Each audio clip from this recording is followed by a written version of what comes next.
యేసు ప్రభు చేసినటువంటి శిలువ కార్యాన్ని బట్టి. మానవాళికి చాలా ఫ్రైడేస్ ఉన్నాయి, కానీ ఒకటే గుడ్ ఫ్రైడే ఉంది. అది యేసు ప్రభు మరణించినటువంటి దినం. క్రైస్తవుని జీవితంలో యేసు జననం, యేసు మరణం, యేసు పునరుత్థానం, ఇవి మూడు కూడా చాలా ప్రాముఖ్యమైనటువంటివి. ఆయన మన కోసం పుట్టినాడనేటువంటి విషయాన్ని ఎప్పుడూ మర్చిపోవద్దు. ఆయన మన కొరకే చనిపోయినాడనే విషయాన్ని ఎప్పుడూ మర్చిపోవద్దు. ఆయన మన కొరకే తిరిగి లేచాడనేటువంటి విషయాన్ని ఎప్పుడూ మర్చిపోవద్దు. ఈ మూడు అంశాలు కలిసినప్పుడే మానవునికి రక్షణ ఉంది. మనం దేన్ని విసర్జించినా, దేన్ని పక్కకు పెట్టినా కానీ అది మనకి సంపూర్ణతను మనకు తీసుకొని రాదు. కాబట్టి ఈ మూడు సంఘటనలు మనిషి రక్షణకి చాలా ప్రాముఖ్యమైనటువంటి. యేసుక్రీస్తు ఈరోజు మరణించినాడు అని మనము ఆనందిస్తున్నాం, కానీ ఆయన పునరుత్థానుడు కాకపోతే మరణమునికి అంత విలువ లేదు. చనిపోయిందా అని అనుకుంటాం అంతే, కానీ ఆయన తిరిగి లేచినాడు అనేటువంటి విషయం మనకి నిరీక్షణని ఇస్తా ఉంది. అయితే ముఖ్యంగా గుడ్ ఫ్రైడే దినాన మనము సిలువను గురించి మనము జ్ఞాపకము చేసుకోవాల్సినటువంటి అవసరత ఉంది. యేసు ప్రభు మన కొరకు సిలువలో చేసినటువంటి కార్యం, క్రాస్ గురించి మాట్లాడినప్పుడు ఈ రోజుల్లో చాలామందికి సిలువ యొక్క విలువ తెలియదు కదా. అసలు చాలా సంఘాలలో సిలువను గురించినటువంటి బోధ కూడా చాలాసార్లు మనకి వినబడదు. ఏమైనా రోగాలు, దయ్యాలు, స్వస్థతలు, ఆశీర్వాదాలు, వీటి గురించే మాట్లాడతారు. కానీ యేసు ప్రభు సిలువ కార్యము ద్వారా మనకి రక్షణ వచ్చింది, యేసు ప్రభు సిలువ కార్యం ఎంత విలువైంది, ఎంత ప్రశస్తమైంది అనేటువంటి విషయాన్ని మనం చాలాసార్లు విస్మరిస్తూ ఉన్నాం. ఆస్వాల్డ్ చేంబర్స్ అనేటువంటి ఒక గొప్ప దైవజనుడు ఈ మాట అన్నాడు, నాకు మంచిగా అనిపించింది, మీతో చెప్పాలని ఆశపడతా ఉన్నాను. All heaven is interested in the cross of Christ at. All heaven is interested in the cross of Christ. All hell is terribly afraid of it. Hell అంతా భయపడుతుంది, పరలోకం అంతా చాలా ఇంట్రెస్ట్గా ఉంది. While men are the only beings who more or less ignore its meaning అంటారు. కేవలం మానవులు మాత్రమే దాని యొక్క అర్థాన్ని ఏం చేస్తున్నారు, ఇగ్నోర్ చేస్తూ ఉన్నారు. నిజంగా చాలా బాధాకరమైనటువంటి విషయం. సిలువ లేకపోతే మనిషికి రక్షణ లేదు, కానీ ఆ సిలువనే మనం చాలాసార్లు ఏం చేస్తూ ఉన్నాము, ప్రక్కన పెడతా ఉన్నాం. కాబట్టి ఈరోజు సిలువను గురించినటువంటి ఒక 3 విషయాలు మీ యొక్క ముందు పెట్టాలని నేను ఆశపడతా ఉన్నాను. సిలువ మనకి ఏం గుర్తు చేస్తుంది, ఈరోజు ఏమి జ్ఞాపకము చేసుకోవాలి. ఎప్పుడో జరిగినటువంటి కార్యమే కదా అనుకోవడానికి లేదు. ఎప్పుడో జరిగినటువంటి కార్యాన్ని ఇప్పటికీ కూడా కార్యం జరిగిస్తూనే ఉంది. హల్లెలూయా. యేసుప్రభు ఎప్పుడో చనిపోయిన 2000 సంవత్సరాల క్రితం, కానీ ఇప్పటికి కూడా ఆయన సిలువ కార్యము అనేక మంది హృదయాలను దర్శిస్తూ ఉంది, అనేక మంది జీవితాలను మారుస్తూ ఉంది. కాబట్టి ఆ సిలువను గురించినటువంటి విషయాలు మరలా జ్ఞాపకం చేసుకోవడం మనకి ఎంతో ఆశీర్వాదకరం. మొట్టమొదటిది, సిలువ మనకి శ్రమను గుర్తు చేస్తుంది, సఫరింగ్. సిలువ ఏం గుర్తు చేస్తుంది, మనకి శ్రమను గుర్తు చేస్తుంది. సిలువ అనేసరికి శ్రమ. నిజంగా ఎవరు కూడా సిలువ మరణం పొందాలని కోరుకోరు. సిలువ మరణము కంటే భయంకరమైనటువంటి మరణము ఈ భూమి మీద ఏది లేదు, ఇక ముందు రాదు కూడా. ఈ మధ్య ఒక వాక్యం వింటున్నప్పుడు ఒక సేవకుడు చెప్తా ఉన్నాడు, సిలువలో ఖచ్చితంగా 6 గంటలు మనిషి వ్రేలాడబడాలి. 6 గంటల్లో ఏమైనా జరగవచ్చు. ఒక ఆయనని ఇలాగే సిలువ వేసినప్పుడు ఒక గద్ద వచ్చి సజీవంగా ఉండేటువంటి ఆ వ్యక్తి కన్నుని పొడిచి తిని పోయిందని చెప్తా ఉంటే నాకు చాలా బాధ అనిపించింది.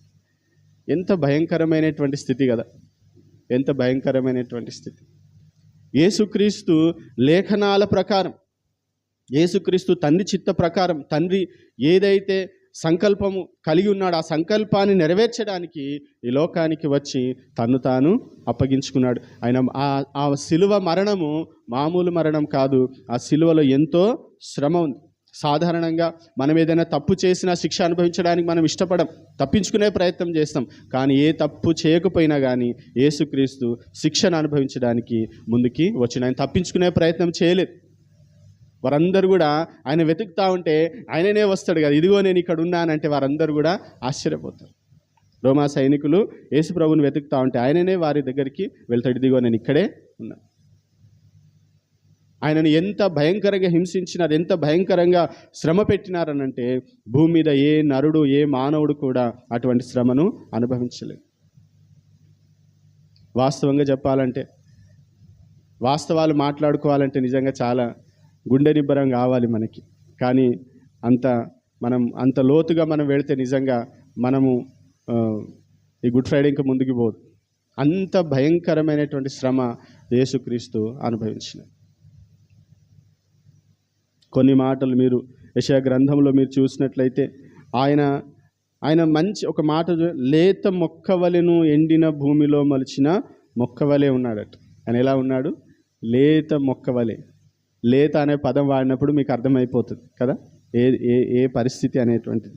వెంటనే తర్వాత వచనంలో మనం చూస్తాము, అతనికి స్వరూపమైనను సొగసైనను లేదు, మనం అతని చూచి అపేక్షించినట్లుగా అతని అతని యందు స్వరూపము లేదు, అతడు తృణీకరించబడినవాడు, విసర్జించబడిన వాడు అయిపోయినాడు యేసుక్రీస్తు. మనుషులు చూడనొల్లని వాడిగా అయిపోయినాడు. మనం కొన్ని పరిస్థితులని, కొంతమంది స్థితులను చూసినప్పుడు అమ్మో చూడలేమంటాం కదా. అవును, హాస్పిటల్ పోయినప్పుడు ముఖ్యంగా యాక్సిడెంట్స్ అప్పుడు మనం కొందరిని అబ్బో మీరు వెళ్ళకండి, మీరు చూస్తే తట్టుకోలేరు. యేసు ప్రభు పరిస్థితి కూడా అలాగే. ఆయనను కొట్టినటువంటి దెబ్బలు, ఆయన పడినటువంటి శ్రమలు నిజంగా వర్ణించలేం. నేను 2 సంవత్సరాల క్రితం అనుకుంటా దాని గురించి చాలా డీటెయిల్గా చెప్పిన. ఎంత భయంకరమైన శరీరంలో అంతరంగంలో ఉండేటువంటి ప్రతి అవయవం ఎంత శ్రమ పడ్డది అనేది దాని గురించి మనం ధ్యానం చేసుకుంటే నిజంగా యేసు ప్రభు కాబట్టే తట్టుకున్నాడేమో అని అనిపిస్తుంది.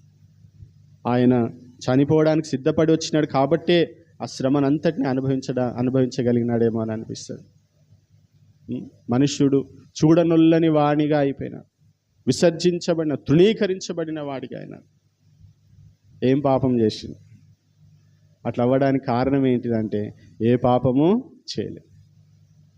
లాస్ట్కి వస్తే పిలాతే అంటాడు కదా, ఈయన లోపల నాకు ఏ తప్పిదం కనిపిస్తలేదు కాబట్టి నేను ఏం చేస్తా? విడుదల చేస్తా. దగ్గర 5-6 చెప్తారు ఆ సమయంలో, ఈయనలో ఏ తప్పు లేదు. పిలాతు భార్య చెప్తుంది, రోమా సైనికుడు చెప్తాడు, వీళ్ళందరూ కూడా చెప్తారు. కానీ యేసు ప్రభు అన్యాయపు తీర్పును పొంది మన కొరకు ఆయన శ్రమ పొందినట్టుగా మనం చూస్తూ ఉన్నాం. మనుషులు చూడనొల్లని వాడుగాను ఉండెను.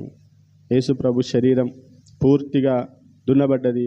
ఒక వ్యక్తి చెప్తాడు కదా, అసలు ఆ సిలువలో వ్రేలాడుతున్న యేసును చూస్తే అది మనిషి ఆకారంగా లేదట, ఒక మాంసపు ముద్ద వ్రేలాడుతున్నట్టుగా కనిపిస్తుందట.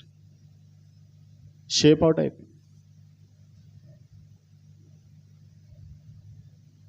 కొరడాలతో కొట్టినప్పుడు ఆయన శరీరంలో నుండి ఆ మాంసపు ముద్దలు బయటికి వస్తూ ఉన్నప్పుడు నిజంగా ఆ పడినటువంటి బాధ, వేదన మనం వర్ణించలేము. నిస్సహాయుడిగా ఆయన బరువంతా ఏది మోస్తుందంటే 2 మేకులే. అప్పుడు శ్వాస తీసుకోవడం చాలా కష్టం. కాబట్టి దేవుని బిడ్డలారా, సిలువ మనకి యేసు ప్రభు పడిన శ్రమను గుర్తు చేస్తాను. ఎందుకు అంత శ్రమ? ఆ ప్రతి శ్రమను అనుభవిస్తేనే మనిషికి రక్షణ. యేసు ప్రభుకి దానికి ముందు ఒక రసం ఇస్తారనమాట.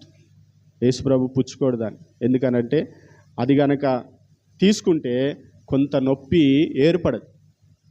మనం అనస్థీషియా అంటాం చూడండి, నొప్పి ఏర్పడకుండా అలాంటిది ఇచ్చే ప్రయత్నం చేస్తారు. కానీ యేసు ప్రభు అంటాడు, నేను స్పృహలో ఉండి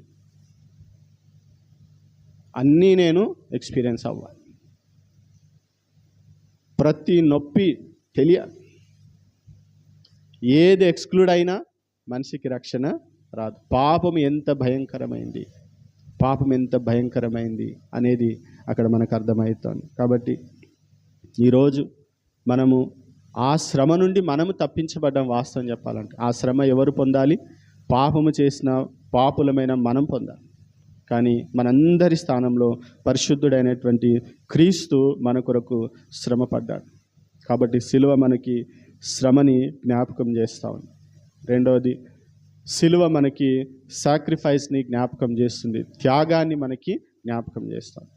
యేసు ప్రభువు మన కోసము త్యాగము చేసినాడు. త్యాగం అనేటువంటి మాట, సాక్రిఫైస్ అనేటువంటి మాట మనం వాడుతున్నప్పుడు దాని యొక్క అర్థం ఇలాగ వస్తుంది: voluntarily giving up something valuable to you.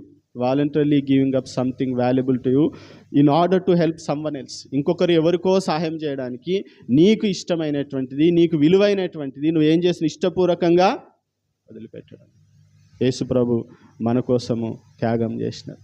ఈరోజు సిలువలో క్రీస్తు తన త్యాగాన్ని మనకి జ్ఞాపకం చేసుకోవాలని దేవుడు కోరుకుంటున్నాడు. ఈరోజు నిజంగా ప్రభు యొద్దకు రాకపోవడానికి కారణం ఏంటి తెలుసా? చాలామంది సిలువ వైపు చూస్తలేరు. సిలువలో యేసుక్రీస్తు చేసినటువంటి త్యాగాన్ని గ్రహిస్తలేరు. ఆయన ఏమి త్యాగం చేసినాడు, ఆయన ఏమి పోగొట్టుకుంటే, ఏమి త్యాగం చేస్తే, ఏమి వద్దనుకుంటే మనకి ఏమొచ్చింది అనేది మనం ఒకసారి ఆలోచన చేయాలి. ఒక 2-3 విషయాలు లేఖనాల్లో మీకు చూపించే ప్రయత్నం చేశాను. గలతీలకు రాసిన పత్రిక 3వ అధ్యాయం 13-14 వచనాలు. గలతీలకు రాసిన పత్రిక.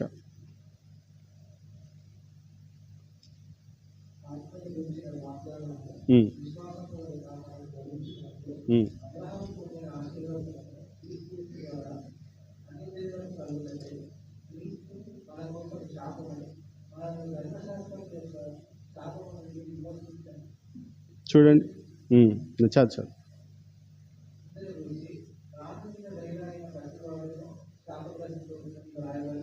మ్రాను మీద వ్రేలాడిన ప్రతివాడును శాపగ్రస్తుడు, క్రీస్తు మన కొరకు శాపమై బికేమ్ ఏ కర్స్ ఫర్ అస్.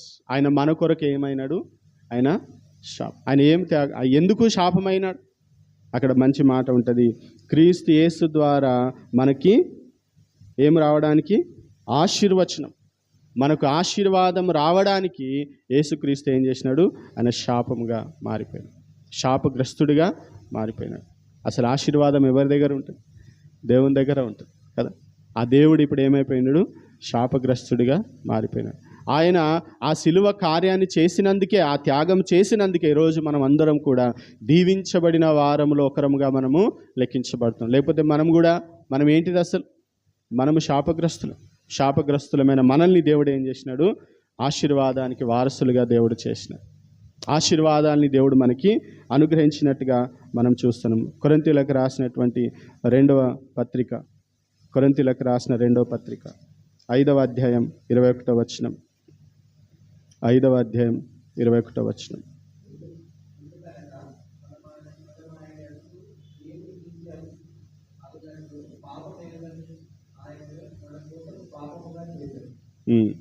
చూడండి, మనం ఆయన యందు నీతి అగునట్లు పాపమెరుగని ఆయన మన కోసము పాపముగా చేసి.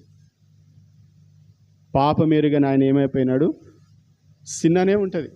యేసు ప్రభువుని చూసినప్పుడు ఆయన ఎలా కనబడుతున్నాడట? పాపముగా కనిపిస్తున్నాడట. పరిశుద్ధుడు ఏమైపోయినాడు? పాపమైపోయాడు. తన పరిశుద్ధతను ఆయన పూర్తిగా ఏం చేయాల్సి వచ్చింది? త్యాగం చేయవలసి వచ్చింది. ఎందుకు పాపముగా అయినాడు? మనము నీతిమంతులం అవ్వడానికి. అర్థమవుతుందా? ఆయన పాపముగా మారితేనే మనుషుడు నీతిమంతుడు అవ్వడానికి అవకాశం ఉంది, లేకపోతే అవకాశం లేదు. అందుకనే శిలువలో మనము 4వ మాట అనుకుంటా, తండ్రి కూడా ఏం చేస్తాడు? కుమారుని చేయి విడిచిపెడతాడు. పాపము పరిశుద్ధత కలిసి ఉండవు. అర్థమవుతుందా? పాపము పరిశుద్ధత కలిసి. కానీ యేసుక్రీస్తు మన కొరకు పాపమాయను అనేటువంటి మాట మనం చూస్తూ ఉన్నాం. అలాగే కొరింథీయులకు రాసినటువంటి 2వ పత్రికలోనే 8వ అధ్యాయం 19వ వచనం చూడండి. 8.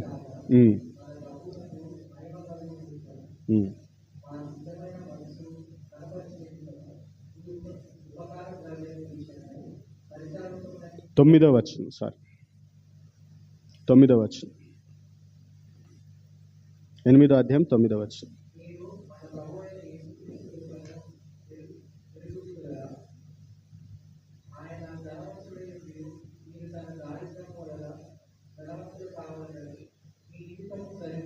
చూడండి, ఆయన ధనవంతుడయ్యుండి మీరు తన దారిద్ర్యము వలన ధనవంతులు కావాలని మీ నిమిత్తము దరిద్రుడాయను. యేసుక్రీస్తు శాపగ్రస్తుడైనాడు. యేసుక్రీస్తు ప్రభు పాపం అయిపోయింది. యేసుక్రీస్తు దరిద్రుడై. ఆయన దరిద్రుడా?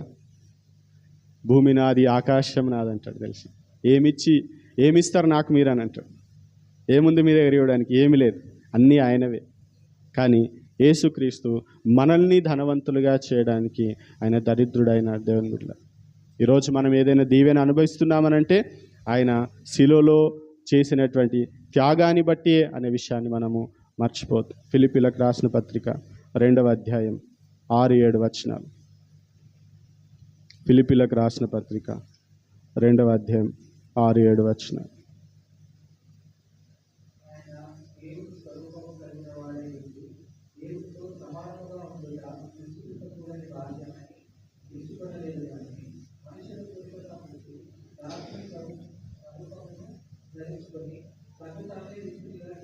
చూడండి, ఆయన దేవుని స్వరూపము కలిగిన వాడు. ఎవరు? యేసుక్రీస్తు. దేవుని స్వరూపము కలిగిన వాడు, దేవునితో సమానముగా ఉన్నటువంటి వాడు. కానీ ఆయన ఏం చేసినట?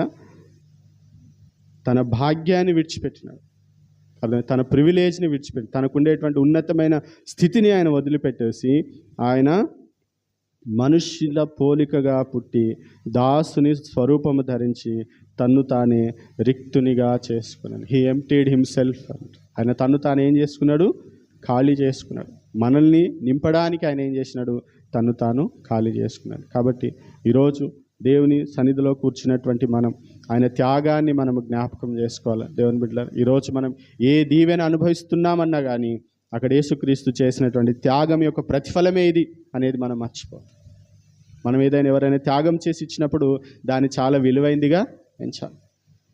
ఆయన త్యాగమే ఈరోజు మనల్ని ఈ స్థితిలో నిలబెట్టింది. కాబట్టి సిలువ మనకి ఆయన యొక్క శ్రమను గుర్తు చేస్తూ ఉంది, ఆయన త్యాగాన్ని గుర్తు చేస్తూ ఉంది, ఆయన యొక్క సరెండర్, ఆయన తన్ను తాను అప్పగించుకోవడం, లొంగిపోవడం అన్నమాట. సరెండర్ అంటే తన్ను తాను అప్పగించుకోవడం, అంటే ఇష్టపూర్వకంగా మనల్ని మనము అంటే అపోజ్ చేయకుండా గివప్ అన్నమాట. యేసు ప్రభు, మీరు చాలా సువార్తల్లో కానీ మీరు ఎక్కువ చదివితే తన్ను తాను అనే మాట ఉంటుంది. తన్ను తాను అంటే వాళ్ళు ఎవరు ఫోర్స్ చేస్తే కాదు, ఎవరో ఫోర్స్ చేస్తే కాదు, ఆయన ఇష్టపూర్వకంగా ఏమైపోయినాడట? లొంగిపోయినాడు కదా. మన ఎవరు కూడా లొంగం, మన ఎవరికి కూడా లొంగం. కానీ యేసుక్రీస్తు తన్ను తాను అప్పగించుకున్నాడు, ఆ తన్ను తాను సరెండర్ అయిపోయినాడు. చూడండి, గలతీలకు రాసిన పత్రిక 1వ అధ్యాయం 4వ వచనం.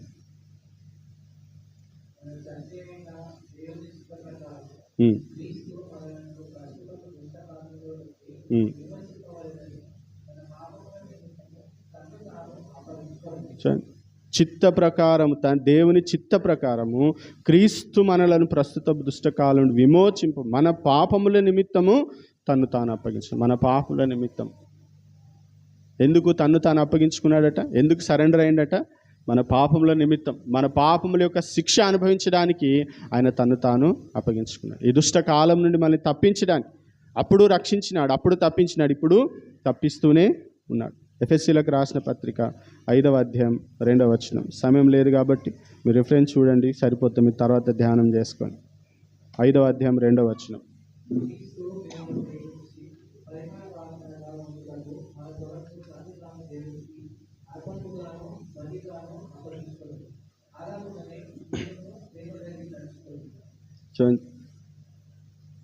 మన కొరకు తన్ను తాను దేవునికి అర్పణముగాను బలిగాను అప్పగించుకున్నాడు. బలి అంటే తెలుసు కదా, మనం చాలాసార్లు ఈ మాట వాడతాం కదా, బలి అయిన యేసు ప్రభు మన కోసము అర్పణముగా తన్ను తాను బలిగా అప్పగించుకున్నాడు. యెషయా గ్రంథంలో మీరు చదివినప్పుడు మీరు గమనించినారో లేదు, ఆయన వధకు తేబడిన గొర్రెపిల్ల వలె ఎట్లున్నాడట? మౌనముగా ఉన్నాడు. మనం పాట పాడుతాం, మౌనముగా ఉన్నాడు. తన్ను తాను అపరాధ పరిహారార్థ బలిగా తను తాను అప్పగించిన. యెషయా గ్రంథంలో 53వ అధ్యాయం 10వ వచనం ఒకసారి చూడండి. యెషయా గ్రంథం 53వ అధ్యాయం 10వ వచనం.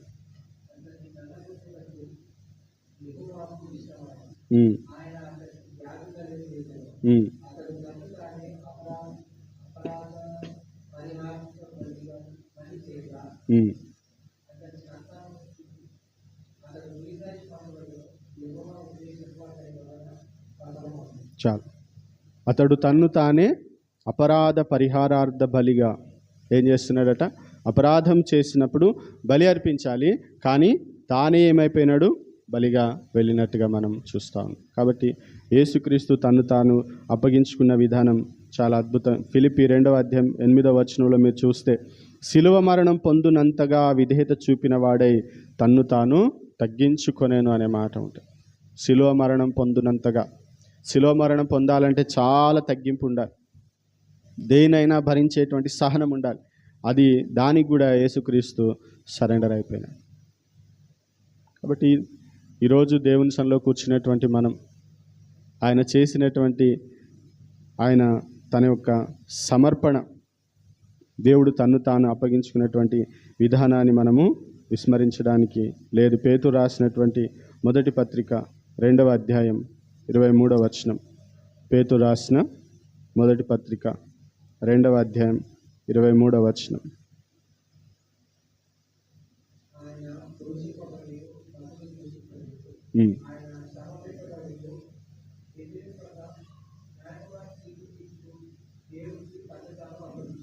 ఆయన దూషింపబడి బదులు దూషింపలేదు. మనల్ని ఎవరైనా ఏమనంటే మనం ఉంచుకుంటామా? రిటర్న్ ఇచ్చేసేయాలి కదా, ఆగేది కూడా ఉండదు. మళ్ళీ మనకు రాత్రి నిద్ర పట్టదే. కానీ యేసు ప్రభు ఆయన ఏ పాపము చేయలేదు, ఆయన నోట ఏ కపటమును లేదు, ఆయనలో ఏ తప్పు లేదు, ఏ కపటము లేదు. ఆయన దూషింపబడి బదులు దూషింపలేదు, ఆయన శ్రమ పట్టబడి బెదిరింపక అనే మాట. అన్యాయం అంతా యేసు ప్రభు విషయంలో జరిగినంతా కూడా అన్యాయమే. అన్యాయం అని తెలిసి కూడా యేసు ప్రభు తన్ను తాను ఏం చేసినాడు? అప్పగించుకున్నాడు. ఈరోజు దేవుడు మన నుండి ఏం కోరుకుంటున్నాడో తెలుసా? సిలువలో ఆయన మన కోసం చనిపోయినాడు.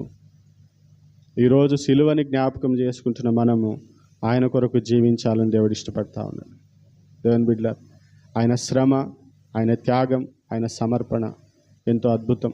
ఈరోజు వాటిని మనం జ్ఞాపకం చేసుకోవాలి. పౌలు ఒక మాట అంటాడు చూడండి, చివరిగా గలతీలకు రాసిన పత్రిక 2వ అధ్యాయం, గలతీలకు రాసిన పత్రిక 2వ అధ్యాయం 20వ వచనం. 20వ వచనం.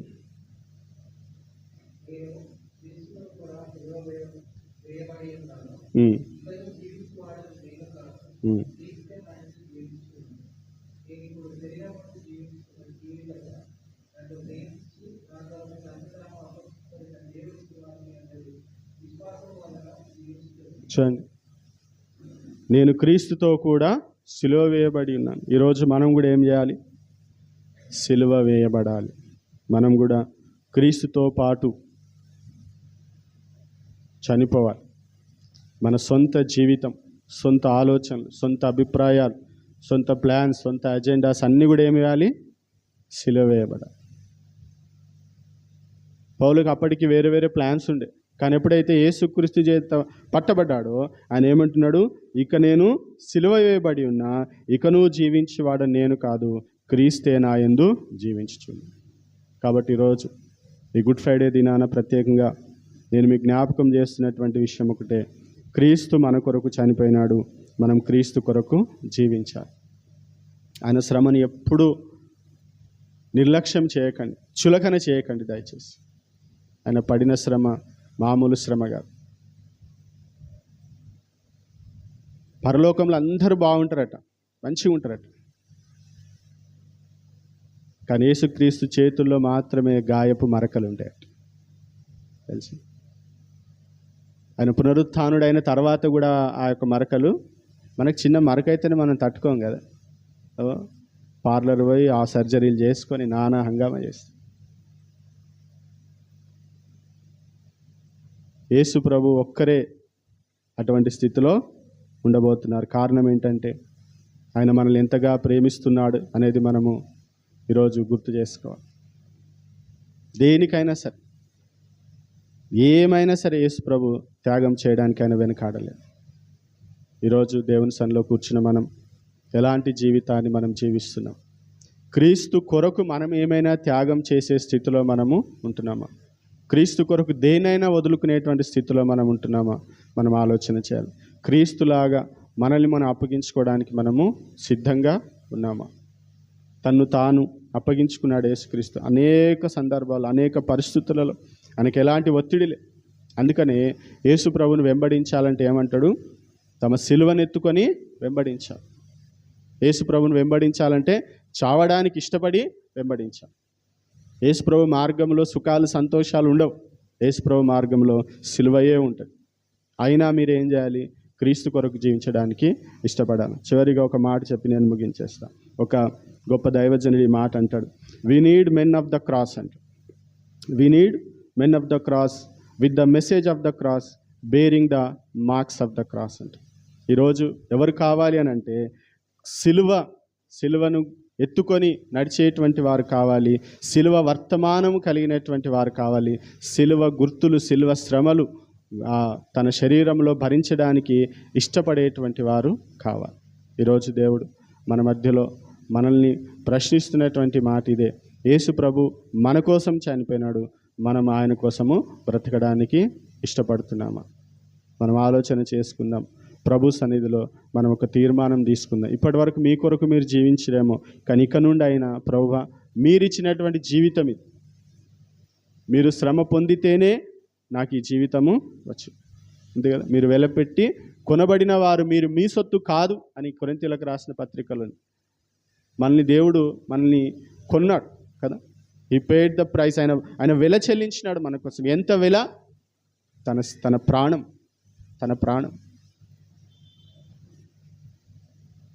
తన ప్రాణం ఇచ్చి మనల్ని కొన్నాడు.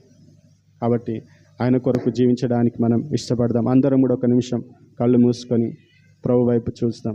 దేవుని బిడ్డలారా, ప్రైజ్ ద లార్డ్. దేవుడు మరి ఒకసారి ఇటువంటి అవకాశాన్ని నాకు ఇచ్చినందుకు దేవునికి ప్రత్యేకమైన వందలో పలికిన రెండో మాట ధ్యానించబోతున్నాం. అంటే శిలువ శ్రమలో దేవుడు ఇది పలికిన రెండో మాట అన్నట్టు. అంటే ఈ మాట ధ్యానించకముందు ఒకసారి దేవుని వైపు చూద్దాం, చిన్నగా ప్రార్థన చేసుకుందాం. యేసయ్య, మా అందరితోటి మీరే మాట్లాడని ప్రార్థిస్తున్నాను తండ్రి. దయచేసి దేవా, ఈ రెండో మాట ద్వారా దేవ ప్రతి ఒక్క హృదయము తాకుమని ప్రార్థిస్తూ ఈ ప్రార్థన నజరేయుడైన యేసు నామంలో అడిగి వేడుకుంటున్నాను తండ్రి, ఆమేన్. అంటే ఇది ఒకటి ఫస్ట్ మాట చూసినప్పుడు ఏమనిపించింది? ఒకటి క్షమాపణ మాట విన్నాం. అంటే మానవాది హోల్ వర్డ్ కోసం ఒక మాట చెప్పినాడు. అది ఏంటి అన్నట్టు క్షమాపణ మాట చెప్పినాడు.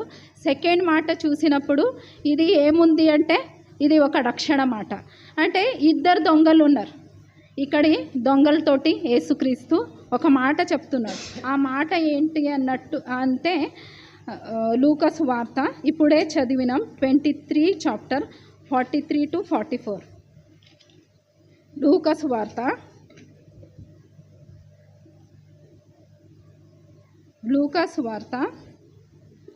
23 చాప్టర్ 43, 44, 43లో ఆ మాట ఉంటుంది.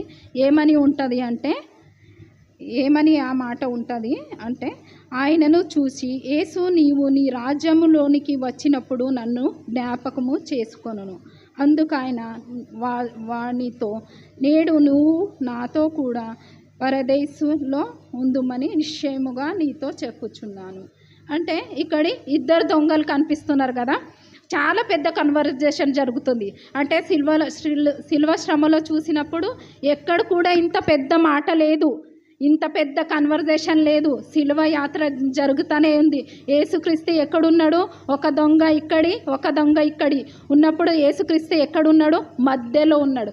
మధ్యలో ఉన్న యేసుకి ఆయన ఏం చేస్తున్నాడు? ఫస్ట్ దొంగ విషయంలో ఆలోచిస్తే ఫస్ట్ మాట ఏం చేస్తున్నాడు? ఆయన కొంచెం చదివించి ఫస్ట్ 39 వర్స్లో ఉంటుంది.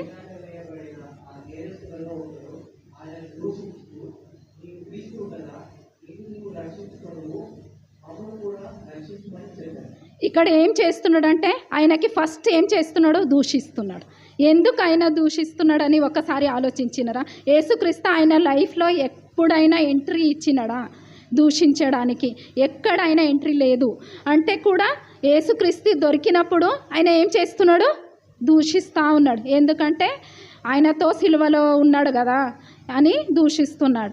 ఏమని అంటున్నాడు? దూషించు, నువ్వు క్రీస్తు కదా అని అంటున్నాడు.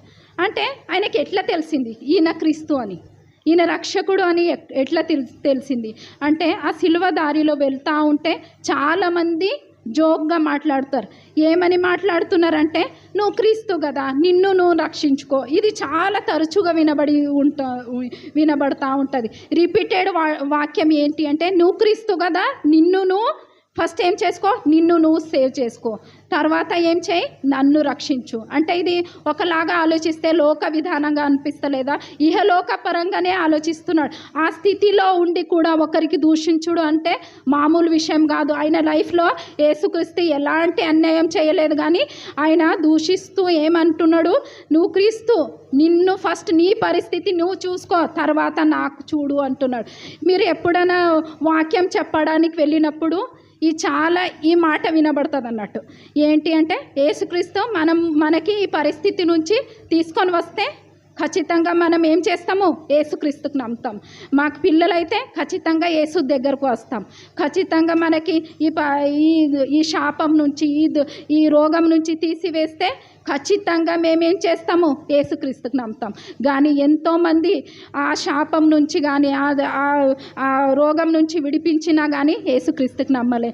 అదే స్థితిలో ఈ దొంగ కూడా ఉన్నాడు. ఏమని అంటున్నాడు? నిన్ను రక్షించుకో, తర్వాత ఏం చేయి, నన్ను రక్షించు. అంటే ఈ లోక విధంగా ఒకసారి ఆయన ఏం చేస్తున్నాడు? యేసుకు విజ్ఞాపిస్తున్నాడు. సెకండ్ దొంగ దగ్గర వచ్చేసరికి, అంటే సెకండ్ దొంగ కూడా యేసుక్రీస్తుకు దూషించినాడు. అంటే మాథ్యూలో ఉంటుంది, ఒకసారి చూడండి. సెకండ్ దొంగ గురించి 27:44లో ఒకసారి చదవండి.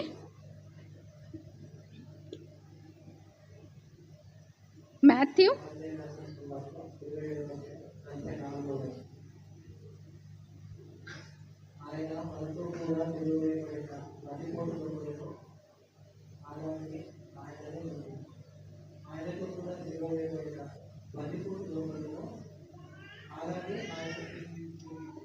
అంటే ఇద్దరు ఏం చేస్తున్నారు? యేసయ్యకు నిందిస్తున్నారు. మనం శిలువలో చూసినప్పుడు ఒకటే దొంగ గురించి చూస్తాము, కానీ కింద చూసినప్పుడు ఇద్దరు సేమ్ స్థితిలో ఉన్నారు. సేమ్ పరిస్థితిలో గుంట వెళ్తూ ఉన్నా కానీ దేవుడికి వాళ్ళు దూషిస్తూ ఉన్నారు. కానీ ఆ రెండో దొంగ గురించి ఆలోచిస్తూ ఉంటే ఆయన వెళ్తూ ఉండి కొంచెం అబ్జర్వ్ చేస్తున్నాడు. అయ్యో, ఈయన నిజంగానే క్రీస్తు కదా. క్రీస్తు అనే వర్డ్ అక్కడి ఆయనకి ఏమైంది? తగిలింది. అక్కడి ఎక్కడో ఒక ఇంట్రొడక్షన్ దొరికింది. యేసుక్రీస్తు ఎవరు అనేది ఒక ఇంట్రొడక్షన్ దొరికింది. ఏమేమి అని చెప్తున్నారంటే, రోమా సైనికులు చెప్తున్నారు, మహాయాజకులు చెప్తున్నారు, శాస్త్రులు చెప్తున్నారు. ప్రతి ఒక్కరూ నీ క్రీస్తు కదా, ఆ సిలువ నుంచి కింద వస్తే మేమేం చేస్తామో నమ్ముతాము. ఎన్నో అద్భుతాలు కార్యాలు చూసినారు, ఎన్నో సూచన కార్యాలు చూసినారు, కానీ నమ్మలే. కానీ ఆ సిలువ కార్యము వాళ్ళు ఏం చేస్తున్నారు? చాలా చులకనగా మాట్లాడుతున్నారు. నువ్వు ఏం చేయి, సిలువ నుంచి దిగి వస్తే మేము ఖచ్చితంగా నమ్ముతాము అని అంటున్నారు. కానీ రెండో దొంగ ఆయన కొంచెము దగ్గరగా అయినాడు, యేసుక్రీస్తు దగ్గరగా. ఏమంటున్నాడంటే 40 వర్స్ కొంచెం చదవండి. Luke chapter 24:42.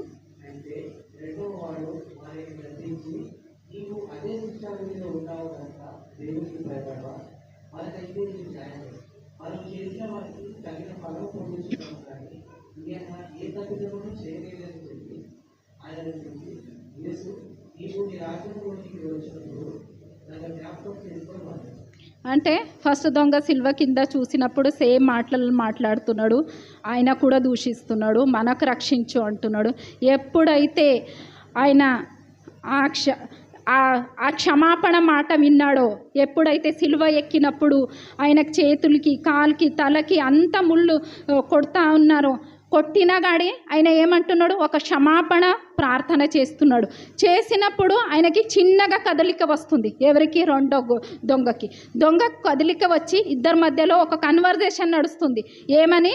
నువ్వు ఇదే శిక్షా విధిలో ఉన్నావు, సేమ్ నువ్వు అనుభవిస్తున్నావు, కానీ నువ్వు ఏం చేస్తలేవు? దేవుడికి భయపడతలేవు. అంటే ఇది ఏం చెప్తున్నాడు? తాను చేసిన తప్పు ఆయన గ్రహిస్తున్నాడు. ఏమని గ్రహిస్తున్నాడు అంటే, ఇక్కడ ఉంటుంది, మేము చేసిన దానికి ప్రతిఫలం అనుభవిస్తున్నాడు కానీ ఈయన ఏ తప్పు చేయలేదు. అంటే తన తప్పు తను తెలుసుకున్నాడు. ఎప్పుడు తెలుసుకున్నాడు అంటే యేసుక్రీస్తు క్షమాపణ ద్వారా తన తప్పు తాను తెలుసుకున్నాడు. మళ్ళీ ఒకసారి ఏమవుతుంది అంటే ఆ క్షమాపణ తెలుసుకొని అక్కడే ఆగలే ఆయన ఏం చేస్తున్నాడు, యేసు వైపు చూస్తున్నాడు. ఏ శ్రమలో ఉన్నాడు, బాధలో ఉన్నాడు, వేదనలో ఉన్నాడు. ఆ వేదనలో శ్రమలో ఉన్నాడు యేసు వైపు ఆయన చూస్తున్నాడు. ఎక్కడో యేసుని గురించి విన్నాడు. యేసు స్కాలర్స్ ఏమని చెప్తారంటే ఈయన ఎప్పుడో రక్షణ పొందినాడని. కానీ స్క్రిప్చర్స్లో చూస్తే ఆయన గురించి ఎక్కడి లేఖనాలు లేవు. కానీ అక్కడే ఆ శిలువ యాత్రలనే యేసుని గమనించి ఆయనకి ఏమంటున్నాడు, నీవు నీ రాజ్యము తిరిగి వచ్చినప్పుడు నాకేం చెయ్యి, గుర్తు తెచ్చుకో. నిత్య రాజ్యం గురించి ఆయన ఆలోచిస్తున్నాడు.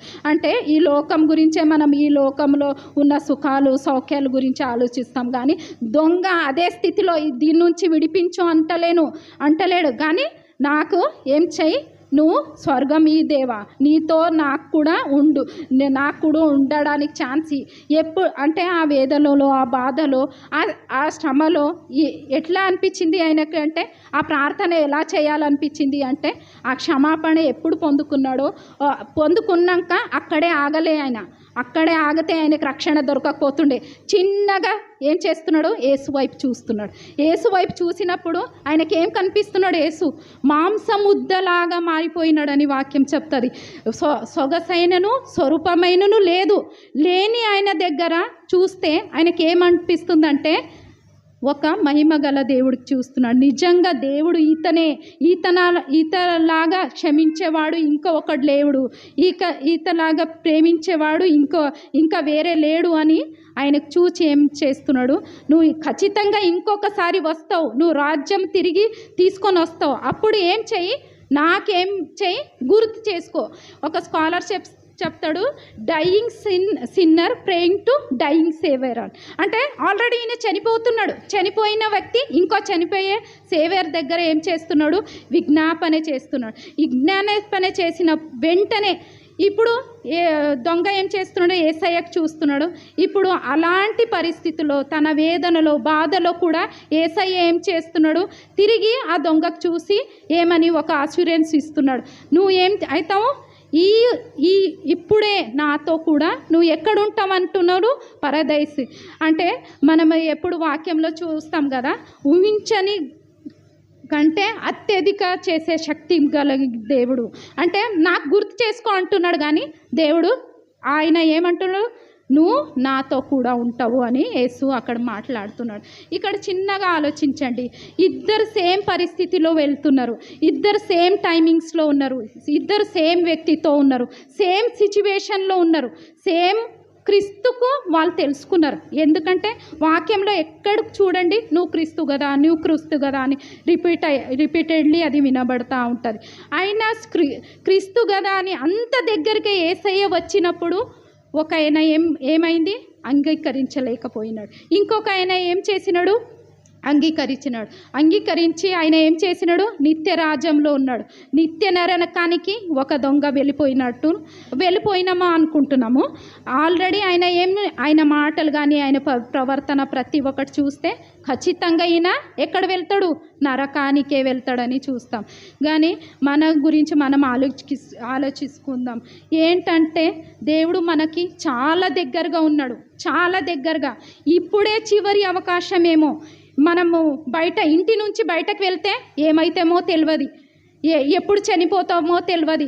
యేసయ్య నీ దగ్గరికి వస్తున్నాడు. ఏంటనే అంటున్నాడు, నీ నిత్య రాజ్యంలో నీకు చేర్చడానికే, నీకు తీసుకొని వెళ్ళడానికే నేనేం చేస్తున్నా, నీ దగ్గరికి వస్తున్నా. ఇదే చివరి అవకాశమేమో నీ జీవితంలో.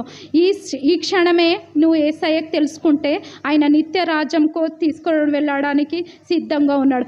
లేకపోతే ఆ దొంగలాగా ఈ లోక గురించి ఆలోచించుకుంటూ నేను ఈ లోకంలో ఉంటా, ఎప్పటికీ ఇక్కడే చనిపోతా అన్నట్టు మనం ఉండొద్దు. ఎప్పుడు ఆ దొంగలాగా ఉండొద్దు. మనం ఇంకొక దొంగలాగా మారినట్టు యేసయ్యతో ఉన్నాడు. అయితే యేసుక్రీస్తు కూడా ఒక యేసుక్రీస్తు గురించి చెప్తున్నాను. ఏంటి అంటే అలాంటి స్థితిలో కూడా ఒక ఆయనకి రక్షణలో తీసుకొని వస్తున్నాడు. అంటే మన పరిస్థితి ఏంటి? మనము చాలామంది చుట్టూ మన లెఫ్ట్ సైడ్ రైట్ సైడ్ ఎవరున్నారు? చనిపోతూ ఉన్నారు జనాలు, రక్షణలో లేరు. చాలామంది ఏమవుతున్నారు? నశిసిపోతున్నారు. కానీ కొన్నిసారి ఏమంటాము, మన బాడీ మనకి సపోర్ట్ ఇస్తలేదు, అవి కంత దూరం వెళ్ళలేను, నేను అక్కడ చెప్పలేను అని చాలా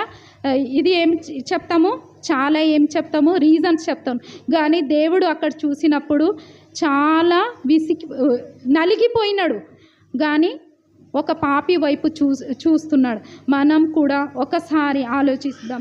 ఆ దొంగలాగా ఈ లోకం గురించి ఆలోచిద్దామా, లేదంటే ఇదే చివరి అవకాశం, ఇదే ఒక జీవితం ఉంది, ఇంకొక జీవితం లేదు అని యేసయ్య దగ్గరకు వద్దామా? ఒకసారి మనం ఆలోచించుకుందాం. చిన్న ప్రార్థన చేస్తాం. యేసయ్య, ముందుగా దేవునికి వందనాలు. అలాగే నాకు ఈ అవకాశం ఇచ్చిన అన్నకి, సంఘానికి కూడా నా వందనాలు తెలియజేసుకుంటున్నాను. నాకు ఇవ్వబడిన మాట 3వ మాట, సిలువపై వేలాడుతున్న యేసుక్రీస్తుని 3వ మాట. ఇప్పటి వరకు 2 మాటలు అయినాయి, ఇది 3వ మాట. నిజంగానే ఇది మనం చదవగా విన్నాం. ఇది సంబంధాలకి అనుబంధాలకి సంబంధించిన మాట. నిజంగానే ఒక మహా పరిశుద్ధుడికి ఒక శాతానికి జరుగుతున్న యుద్ధం ఇది. సిలువలో యేసుక్రీస్తు చేస్తున్న యుద్ధం అన్నమాట. నిజంగా సిలువలో ఆయన వేలాడుతున్నప్పుడు ఆయన మరణానికి దగ్గరయ్యాడు. వంటి నిండా గాయాలు, వేదనతో ఉన్నాడు, చాలా బాధతో ఉన్నాడు. అటువంటి సమయంలో నిజంగా ఇంత వేదన అనుభవిస్తూ, ఇంత బాధ అనుభవిస్తూ కిందకు చూసినప్పుడు ఆ తల్లిని, శిష్యుడైన యోహాన్ని చూశాడు. నిజంగా ఆ సమయంలో చనిపోయే ముందు ఆ వేదనలో, బాధలో ఆయన బాధే ఇబ్బందిగా ఉంది. అటువంటి సమయంలో నిజంగా ఆ తల్లిని జ్ఞాపకం చేసుకోవటం అంటే అది నిజంగా ఆలోచిస్తే లోతైన అర్థం ఉంది అందులో. చాలా లోతుగా ఆలోచించుకోవాలి దీన్ని. ఇంత బాధలో ఒక తల్లిని జ్ఞాపకం చేసుకోవటం, ఆయన బ్రతికే చాలా ఇబ్బందికరంగా ఉంది. నిజంగా ఆ సమయంలో యేసుక్రీస్తు పడుతున్న వేదనలో నుండి ఆ తల్లిని జ్ఞాపకం చేసుకోవటం అంటే చూడండి, అసలు యేసుక్రీస్తు ఆ సిలువకి రావడానికి ఏంటంటే కారణం, నిజంగానే క్రూరంగా ప్రవర్తించిన వారికి, దుర్మార్గులకి, క్రూరులకి వేసే సిలువ శిక్ష అది, దేశద్రోహులకి వేసే శిక్ష. అలాంటిది యేసుక్రీస్తుకి ఆ సిలువ వేయబడింది. ఎందుకంటే ఈ యొక్క మహాపరిశుద్ధుడు లోకమంతటి పాపాన్ని ఆయన మీద వేసుకున్నాడు. కాబట్టి అటువంటి శిక్ష అనుభవిస్తున్నాడు. నీ కోసం, నా కోసం ఆ శిక్ష అనుభవిస్తున్నాడు. నిజంగానే ఆ తల్లిని జ్ఞాపకం చేసుకుని ఆ బాధని, ఎందుకంటే రోమా ప్రభుత్వంలో సిలువ ఇటువంటి క్రూరులకి, ఇటువంటి దేశద్రోహులకి వేయవలసిన అటువంటిది ఈయనకి వేశారు. ఎందుకు అంటే ఈయన్ని పిలాతు దగ్గరికి తీసుకొచ్చినప్పుడు పిలాతు కూడా నిజంగానే ఆయన్ని విడిపించాలని ఆశపడ్డాడు. ఏదో విధంగా ఆయనకి అంటే రోమా ప్రభుత్వంలో శాస్త్రులు, పరిచయులు వీళ్ళందరూ ఈయన మీద పగబట్టి అన్ని విధాలుగా ఆయన ఏదో విధంగా సిలువ మీదకి తీసుకురావాలనుకున్నప్పుడు పిలాతు ఈయన అందు నాకు ఏ దోషమో కనపడలేదని, అలాగే ఈయన్ని ఒక పండగ నాడు ఏదో విధంగా ఒకళ్ళను విడిపించడానికి నాకు ఛాన్స్ ఉంది కాబట్టి నేను ఈయన్ని విడిపిస్తానన్నప్పుడు కూడా నిజంగా బందిపోటు దొంగ అయిన బరబ్బా నిజంగా అన్ని విధాల పాపాలు దోషాలు చేసిన ఆయన్ని విడిపించడానికి కూడా ఒప్పుకున్నారు. కానీ అక్కడ యూదులు వాళ్ళందరూ, శాస్త్రులు వీళ్ళందరూ, కానీ యేసుక్రీస్తు మీద కనికరం కూడా కలగలేదు. పోనీ సరే, ఇవన్నిటిని చూసి పోనీ శిష్యులు, తన ఇంటివారు అందరూ, ఈయన ద్వారా స్వస్థత పొందిన వాళ్ళు వీళ్ళందరూ కూడా ఆయన్ని అర్థం చేసుకోలేకపోయారు. అందరూ దూరంగానే ఉన్నారు. కానీ అటువంటి సమయంలో ఈయన పైనుండి తల్లిని జ్ఞాపకం చేసుకున్నాడు. పోనీ తల్లిని జ్ఞాపకం చేసుకొని పోనీ అన్నదమ్ములు వీళ్ళు, ఎందుకంటే మత్తయి సువార్త 15వ అధ్యాయం 55వ వచనంలో ఉంటుంది. ఎందుకంటే ఈయనకి వీళ్ళే కాకుండా వీళ్ళ యేసుక్రీస్తుకి సహోదరులు కూడా ఉన్నారని ఉంటుంది. యేసుక్రీస్తుకి సహోదరులు, అక్క చెల్లెళ్ళ, అన్నదమ్ములు వాళ్ళందరూ ఉన్నారు. బాధ్యతని వీళ్ళకి అప్పచెప్పాలి. ఎందుకంటే వీళ్ళు కూడా వాళ్ళకి సంబంధించిన వాళ్ళే. కానీ ఏంటంటే యేసుక్రీస్తు అక్కడ నుండి పైనుండి చూసినప్పుడు తల్లిని, యోహాను శిష్యుని చూసినప్పుడు నిజంగానే యోహానికేమో తల్లి అవసరం లేదు, కానీ మరియకు మాత్రం కొడుకు అవసరం ఉంది. కొడుకు అంటే ఈయన నిజంగా వాళ్ళ తండ్రి వడ్రంగి పని చేసేవాడు. 18 సంవత్సరాలు ఉండగా యోసేపు, తండ్రి అయిన యోసేపు చనిపోయాడని చాలామంది పండితులు చెప్తారు. నిజంగా కుటుంబ బాధ్యత, పెద్ద కుమారుడిగా తన బాధ్యతని ఆయన తీసుకుని తన వడ్రంగి పని చేసుకుంటూ కుటుంబ పోషణకై ప్రతి విషయంలోనూ ఆ కుటుంబాన్ని, అన్నదమ్ముల్ని, అన్న చెల్లెల్ని అందరినీ కూడా పోషించుకుంటూ తల్లిని చూసుకుంటూ వచ్చాడు. 30 సంవత్సరాల వరకు కుటుంబ బాధ్యతను ఆయన తీసుకున్నాడు, తన మీద వేసుకున్నాడు. అలాంటిది ఈ అన్నదమ్ములు కానీ వీళ్ళందరూ కూడా ఆయన అర్థం చేసుకోలేకపోయారు. నిజంగా ఏంటంటే శిలువు మీద వేలాడుతూ వాళ్ళని జ్ఞాపకం, ఆ తల్లిని జ్ఞాపకం చేసుకోవటం, నిజంగా ఆ తల్లి మరి వారికి అప్పచెప్పడానికి వాళ్ళకి అప్పచెప్పొచ్చు కదా అంటే నిజంగానే చాలామంది చెప్పేది ఏంటంటే వాళ్ళకు కూడా ఇప్పటికీ రక్షణ లేదు. యేసుక్రీస్తుని సిలువేసే టయానికి అన్నదమ్ములు కానీ అక్క చెల్లెలు కానీ వీళ్ళెవరూ కూడా వాళ్ళకి రక్షణ లేదు. అందుకనే ఒక్కసారి యోహాను సువార్త 7వ అధ్యాయం చూడండి. 7వ అధ్యాయం 1వ వచనం ఒకసారి చదవండి.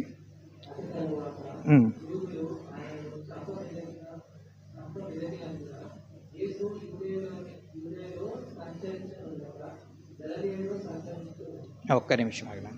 అయితే చూడండి, ఆయన యూదయకి వెళ్తే చంపేస్తారని తెలుసు. అయితే మొత్తం ఈ అన్నదమ్ములు కానీ వీళ్ళు కానీ ఆ శిష్యులు కానీ వీళ్ళందరూ దూరం అయ్యారు. పైగా ఇక్కడ ఏంటంటే ఈయన అక్కడికి వెళ్తే చనిపోతాడని తెలుసు వాళ్ళకి అందరికీ. అలాంటిది 2వ వచనం కూడా చదువునాను.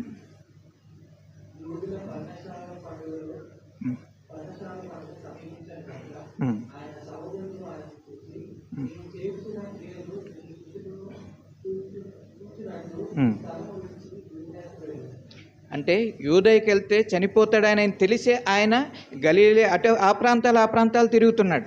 ఎందుకంటే ఆయన ఏదో భయపడి కాదు, ఇంకా ఆయన చేయవలసిన కార్యాలు ఎన్నో ఉన్నాయి కాబట్టి అప్పుడే దొరికిపోవద్దని ఎన్నో చేస్తున్న క్రమంలో యూదయకి వెళ్తే చనిపోతాడని తెలుసు. కానీ చూడండి, అక్కడ యూదయకి సహోదరులు వాళ్ళే అంటున్నారు, నువ్వు యూదకి వెళ్ళు, ఇక్కడ చేయాల్సింది ఏం లేదు, అక్కడికి వెళ్ళా. అంటే ఆయన చనిపోయినా బాధ లేదు, ఆయన ఎలా అయిపోయినా పర్లేదు. అంటే మన సొంత మనుషులే అలా ఉన్నారు చూడండి యేసుక్రీస్తుకి. అందుకనే వీళ్ళకి రక్షణ లేదు, నా తండ్రి వీళ్ళు నా తల్లిని వీళ్ళు చూసుకోలేరని ఆయన ఏంటంటే సిలువలో ఆయన నిజంగా యోహాన్ని, ఎందుకంటే పేతురు ఉన్నాడు, యాకోబు ఉన్నాడు, జబదయి కుమారుడైన యాకోబు ఉన్నాడు, కానీ వీళ్ళకి అప్పచెప్పలేదు. అక్కడున్న యోహాను, ఎందుకంటే యోహాన్ని చాలా దగ్గరగా చూశాడు, ఆయన కూడాని ఆత్మీయుడిగా కనిపించాడు. నా తండ్రికి సరిగ్గా చూసుకునే కుమారుడు ఈయనే అనుకున్నాడు. కాబట్టి అక్కడ చూడండి, బాధ్యతని వాళ్ళు ఎవరికి అప్పచెప్పకుండా వాళ్ళకి సరైన రక్షణ కూడా లేదు. ఏమో నా తల్లిని ఏ విధంగా చూస్తారో ఏమో అనుకుని, అందుకనే ఆ బాధ్యతని నిజంగానే యోహానికి అప్పచెప్పాడు. యోహానికి తల్లి అవసరం ఇప్పుడు చాలా ఉన్నది.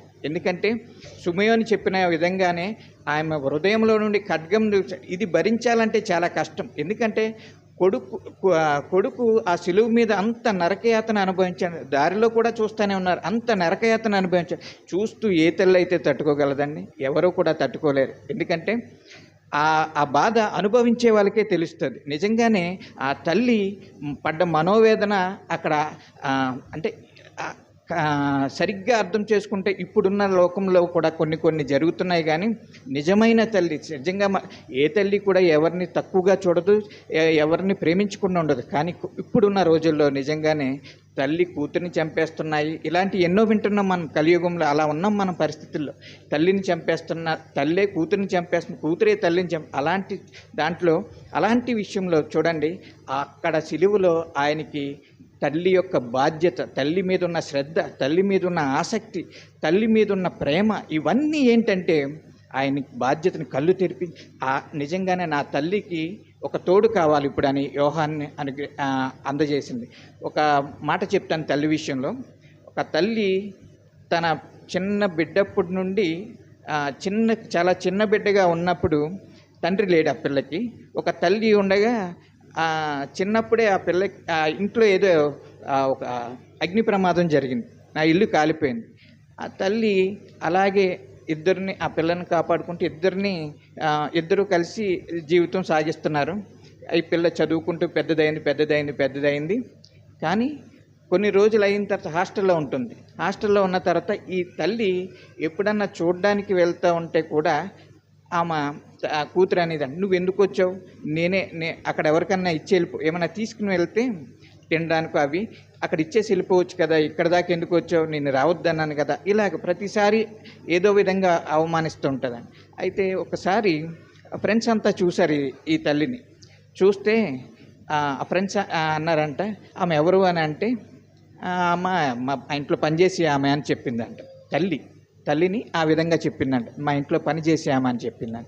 పని చేసామని చెప్తే తల్లి మనసు చాలా బాధ అనిపించిందంట. ఇన్ని రోజులు రావద్దు అది ఇదంటే బాధ సహించగలిగిందంట. కానీ ఆమె ఇంట్లో పనిచేసేది రావద్దంటే వచ్చిందంటేప్పటికి ఆ మాటకి ఆమె గుండె పగిలిపోయి ఒకరోజు ఆ బిడ్డని పిలిచి, అమ్మ నువ్వు చిన్నగా ఉన్నప్పుడు మన ఇల్లు కాలిపోయింది, కానీ ఆ మంటల్లో నువ్వు పడ్డావు, నిన్ను రక్షించడం కోసం నేను అందులో దూకానమ్మా, నీకింత కూడా ఏమీ కాకుండా అంటే ఆమె పడినప్పుడు ఈమె ఎప్పుడు ఇలాగ ముసుగేసుకుని వచ్చేదట.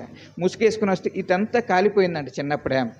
అయితే ఇది చూసావు కదమ్మా, ఒకవేళ నిన్ను కాపాడకపోతే ఇది అంతా నీకంటుకునేది, ఉండేదానివో పోయేదానివో నాకు తెలియదు, కానీ నిన్ను అంటే తల్లి ప్రేమ అంత గొప్పది. నిజంగానే ఆ తల్లి ఇప్పుడున్న విధంగా నిజంగానే ఎటువంటి తల్లులను చూస్తున్నాం, కూతురును చూస్తున్నాం, కానీ బాధ్యత తల్లి పట్ల, తల్లిదండ్రుల పట్ల బాధ్యత కలిగి ఉండాలి. యేసుక్రీస్తు తన బాధ్యతను నెరవేర్చాడు. అలాగే మనం ఏ స్థితిలో ఉన్నామో కూడా చూసుకోవాలి. నిజంగా చూడండి, ఎందుకంటే అన్నదమ్ములు కూడా చాలాసార్లు వీళ్ళని ఏదో విధంగా చంపించాలని మాకు సంబంధం లేదని చూశారు. ఒకసారి మార్కు 3:21 కూడా చూడనా, మార్కు 3:21 వచ్చిన.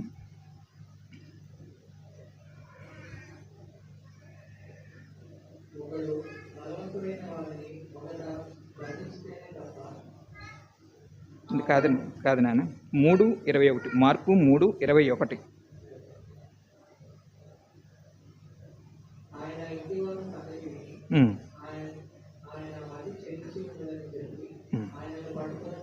చూడండి, వాళ్ళ ఇంట్లో వాళ్ళే, సొంత మనుషులే మతి చెల్లించిందని చెప్పుకుంటున్నారు యేసుక్రీస్తుకి. అంటే అటువంటి వాళ్ళకి తల్లిని అప్పచెప్తాడా? తల్లిని అప్పచెప్పలేడు. కారణం ఏంటంటే వాళ్ళకి రక్షణ లేదు, రేపొద్దున ఎలా చూస్తారా, ఏ విధంగా ఉంటారనే భయం. కానీ ఆత్మీయుడైన యోహాన్ని చూశాడు, తన బాధ్యతను అప్పచెప్పాడు. నిజంగా మనం కూడా ఏ విధంగా ఉంటున్నాము, ఏ విధంగా మన తల్లిదండ్రులను చూస్తున్నాము ఆ విధంగా. ఎందుకంటే ఎంతవరకు మన తల్లిదండ్రుల విషయంలో బాధ్యతగా ఉంటున్నాం. బాధ్యత లేకపోతే బాధ్యత తెలుసుకోవాలి. ఎందుకంటే కొన్ని పరిస్థితుల్లో మనకి తల్లిదండ్రుల నుండి కూడా కొన్ని ఇబ్బందులు ఉండొచ్చేమో, కానీ దేవుని పక్షంగా చూసుకుంటే నీ తల్లిని తండ్రిని సన్మానించమనున్నది కాబట్టి నీ తల్లిని నీ తండ్రిని బాధ్యత తీసుకుని ముందుకు వెళ్ళాలి. అటువంటి మనసు మనందరికి కలగాలని దేవుడి కొన్ని మాటలను దీవించి ఆశీర్వదించును గాక. ఆమేన్.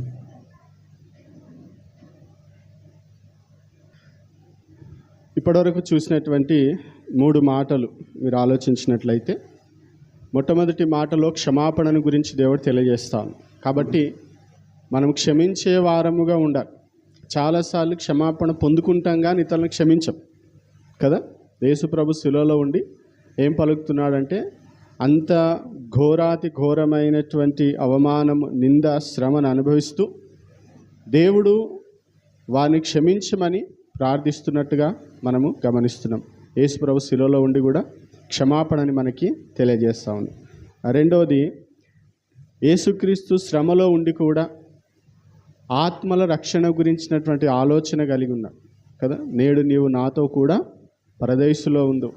నిజంగా యేసు ప్రభు, నేను ఈ మాట చదివిన ప్రతిసారి అనిపిస్తుంది, యేసు ప్రభు పరలోకానికి వెళ్తున్నప్పుడు ఒంటరిగా పోలేదు. మనము కూడా దేవుని రాజ్యంలో ఒంటరిగా ఉండొద్దు. మనతో పాటు చాలామంది ఉండాలి. మనం రక్షించిన వాళ్ళు మనతో పాటు ఉండాలి. కాబట్టి దేవుడు ఆయనతో, ఆ దొంగతో అంటా ఉన్నాడు, నేడు నీవు నాతో కూడా పరదేశంలో ఉంది. చూడండి, రక్షణ ఈ యొక్క నిశ్చయత, యేసు ప్రభుని రక్షకునిగా అంగీకరించిన వెంటనే వారు ఎక్కడ ఉంటారట? దేవుని రాజ్యంలో ఉంటారు. మూడవది బాధ్యతను గురించినటువంటి మాట. చాలాసార్లు మనం బాధలో కష్టాల్లో ఉన్నప్పుడు నా కష్టాలే నాకుంటే నీ సోదేంది అని అంటూ ఉంటాం. కానీ యేసు ప్రభు శిలువలో ఉండి కూడా దేవుడు తనకిచ్చినటువంటి బాధ్యతను విస్మరిస్తలేదు. యూదుల ఆచార ప్రకారం మొదటి సంతానం, ప్రథమ కుమారుడు తల్లిదండ్రుల బాధ్యత తీసుకోవాలి. అందుకనే యేసు ప్రభు తర్వాతనే అందరూ పుట్టినారు, యేసు ప్రభు తమ్ముళ్ళు, చెల్లెలు. కాబట్టి యేసుక్రీస్తు బాధ్యత ఏంటిది? తల్లిని చూడాలి. కానీ మధ్యలోనే యవ్వన కాలంలోనే యేసుక్రీస్తు ఈ లోకాన్ని విడిచి వెళ్తున్నాడు. కాబట్టి తన బాధ్యతను తాను ప్రేమించినటువంటి శిష్యుడు, తన్ను ప్రేమించినటువంటి శిష్యునికి ఆయన అప్పగిస్తా ఉన్నాడు. ఆయన సేఫ్గా, సెక్యూర్గా తల్లిని గురించినటువంటి ఆలోచన సిలువలో కూడా ఉంది. కాబట్టి ఆయన మానవత్వమును గురించి మనం ఆలోచించినప్పుడు ఆయన పరిపూర్ణ మానవునిగా తన బాధ్యతలన్నిటి కూడా నిర్వర్తిస్తూ ఉన్నాడు. నిజంగా కొన్నిసార్లు మనము దేవుని పనిలో బిజీ అయిపోయి, లేకపోతే దేవుని గురించి ఆలోచించినప్పుడు మనం చాలాసార్లు మన బాధ్యతలు విస్మరిస్తూ ఉంటాం. అలాగ చేయడానికి వీలు లేదు. దేవుడు మనకిచ్చినటువంటి ఈ లోక సంబంధమైనటువంటి ప్రతి బాధ్యతను మనం ఏం చేయాలి? ఖచ్చితంగా పరిపూర్ణంగా నిర్వర్తించాలి. ఇక 4వ మాటలోనికి వచ్చినట్లయితే మనం చదివినటువంటి లేఖనంలో మధ్యాహ్నం మొదలుకొని 3 గంటల వరకు ఆ దేశమంతటా చీకటి కమ్మెను. యేసుక్రీస్తుని సరిగ్గా ఉదయం 9 గంటలకి సిలువ వేస్తారు. 9 గంటల నుండి 3 గంటల వరకు యేసుక్రీస్తు సిలువ మీద ఉంటారు. అయితే ఆ సమయంలో అంత చీకటి కమ్మింది. ఇంకా యేసుక్రీస్తు మరణానికి దగ్గరవుతా ఉన్నాడు. ఆయనలో ఉండేటువంటి బలం అంతా కూడా వెళ్ళిపోయింది, రక్తమంతా కూడా వెళ్ళిపోయింది. ఇంకా తాను ఇంకెక్కువ సమయం బ్రతికుండే అవకాశము లేదు. కాబట్టి ఆ దేశమంతటా కూడా చీకటి అయినప్పుడు ఇంచుమించు 3 గంటలప్పుడు యేసు ఏలీ ఏలీ లామా సబక్తాని అని బిగ్గరగా కేకలు వేశానన్నమాట. నిజంగా చెప్పాలంటే మీరు ఉదయం నుండి తినకుండా ఉంటే కొంచెం మనకి కూతెళ్ళదు కదా, మాటలు సరిగ్గా రావు. కానీ యేసు ప్రభు గత రాత్రి నుండి కూడా మరణకరమైనటువంటి వేదన అనుభవిస్తూ ఉన్నాడు. గెత్సెమనే తోటలో ఆయన ప్రార్థించినప్పుడు ఆయన చెమట రక్తముగా మారింది అని మనం చూస్తున్నాం. భయంకరమైనటువంటి శ్రమ, వేదన అనుభవిస్తూ ఉన్నాడు. కానీ ఇక్కడికి వచ్చినప్పుడు మాత్రము ఆయన బిగ్గరగా కేక వేస్తున్నాడు, నా దేవా నా దేవా నన్ను ఎందుకు చేయి విడిచితివి. యేసు ప్రభుకి చాలా బాధ ఉంది, చాలా వేదన ఉంది. కానీ తన యొక్క అల్టిమేట్ నొప్పి, బాధ, వేదన ఎప్పుడు కలిగింది అని అంటే తన తండ్రి కూడా తన చేయి వదిలిపెట్టినప్పుడు. ఆయన ప్రార్థన చేసేటప్పుడు శిష్యులకు నేర్పిస్తాడు, మీరేమని ప్రార్థించాలి? తండ్రి అని ప్రార్థించాలని. నా తండ్రి చిత్తమే నేను నెరవేరుస్తున్నా, తండ్రి దగ్గర ఏది వింటున్నానో అదే చెప్తున్నా, ఏది చూస్తున్నానో అదే చేస్తున్నా అనేటువంటి యేసుక్రీస్తు ఇప్పుడు ఆయన పరిస్థితి ఏమైపోయిందంటే తండ్రి అనే స్థితిని కోల్పోయినట్టుగా మనం గమనిస్తాం. తండ్రి అని పిలువక ఏమంటున్నాడు? నా దేవా నా దేవా నన్ను ఎందుకు చేయవచ్చు. ఎందుకు ఈ మాట అనాల్సి వచ్చిందంటే యేసుక్రీస్తు మీద మానవాళి పాపమంతా కూడా మోపబడ్డది. ఇప్పుడు యేసుక్రీస్తుని చూస్తున్నప్పుడు యేసుక్రీస్తు పాపమాయను, ఆయన ఒక పాపముగా కనిపిస్తూ ఉన్నాడు. కాబట్టి లాస్ట్కి వచ్చేసరికి తండ్రి కూడా కుమారుని చేయి వదిలిపెట్టేసిండు. ఆ బాధ తట్టుకోలేక యేసుప్రభు ఎప్పుడు తండ్రిని ప్రశ్నించి ఉండడు. కానీ అప్పుడు అంటున్నాడు, నా దేవా నా దేవా నన్ను ఎందుకు చేయవిడిచి. ఇది లేఖనాల్లో 21వ కీర్తనలో ఉండేటువంటి మాటను కూడా జ్ఞాపకం చేస్తాం. లేఖనాలు నెరవేర్చబడినట్లుగా కూడా ఈ మాట ఉంటుంది. కాబట్టి ఈరోజు దేవుని బిడ్డలంగా యేసుక్రీస్తు తన తండ్రిని సహితము విడిచిపెట్టాల్సినటువంటి పరిస్థితి ఎందుకు అనంటే నేను ఒకటే అంటాను, మనల్ని పట్టుకోవడానికి, మనల్ని హత్తుకోవడానికి, మనల్ని ఎత్తుకోవడానికి యేసుక్రీస్తు ఒక క్షణము తండ్రిని కూడా వదిలిపెట్టవలసి వచ్చింది. యేసు ప్రభుకు తెలుసా ఈ విషయం అంటే? యేసు ప్రభుకు తెలుసు. ఒకానొక సమయం వస్తుంది, ఆ సమయాన తండ్రి కూడా నన్ను వదిలిపెడతాడు. దేవుని బిడ్డలారా, దేవుని యొక్క ప్రేమ ఎంత గొప్పదో ఒకసారి ఆలోచన చేయండి. ఎంత వేదన ఆయన అనుభవిస్తే ఈరోజు మన చెయ్యి పట్టుకున్నాడు. ఎంత శ్రమను ఓర్చుకోవడానికి ఆయన సిద్ధపడితే ఈరోజు మనము రక్షణ కలిగి, నెమ్మది కలిగి, నిరీక్షణ కలిగి మనము ఉంటున్నాం. ఈ మాట ద్వారా మనము గుర్తుపెట్టుకోవాల్సినటువంటి విషయం, ఆలోచించాల్సినటువంటి విషయం ఏంటంటే, యేసుక్రీస్తు మనల్ని పట్టుకోవడానికి, యేసుక్రీస్తు మనల్ని తనతో పాటు నిత్యత్వంలో ఉంచుకోవడానికి తండ్రిని వదిలిపెట్టడానికి ఇష్టపడ్డాడు. తండ్రి కుమారుని వదిలిపెట్టడానికి ఇష్టపడ్డాడు.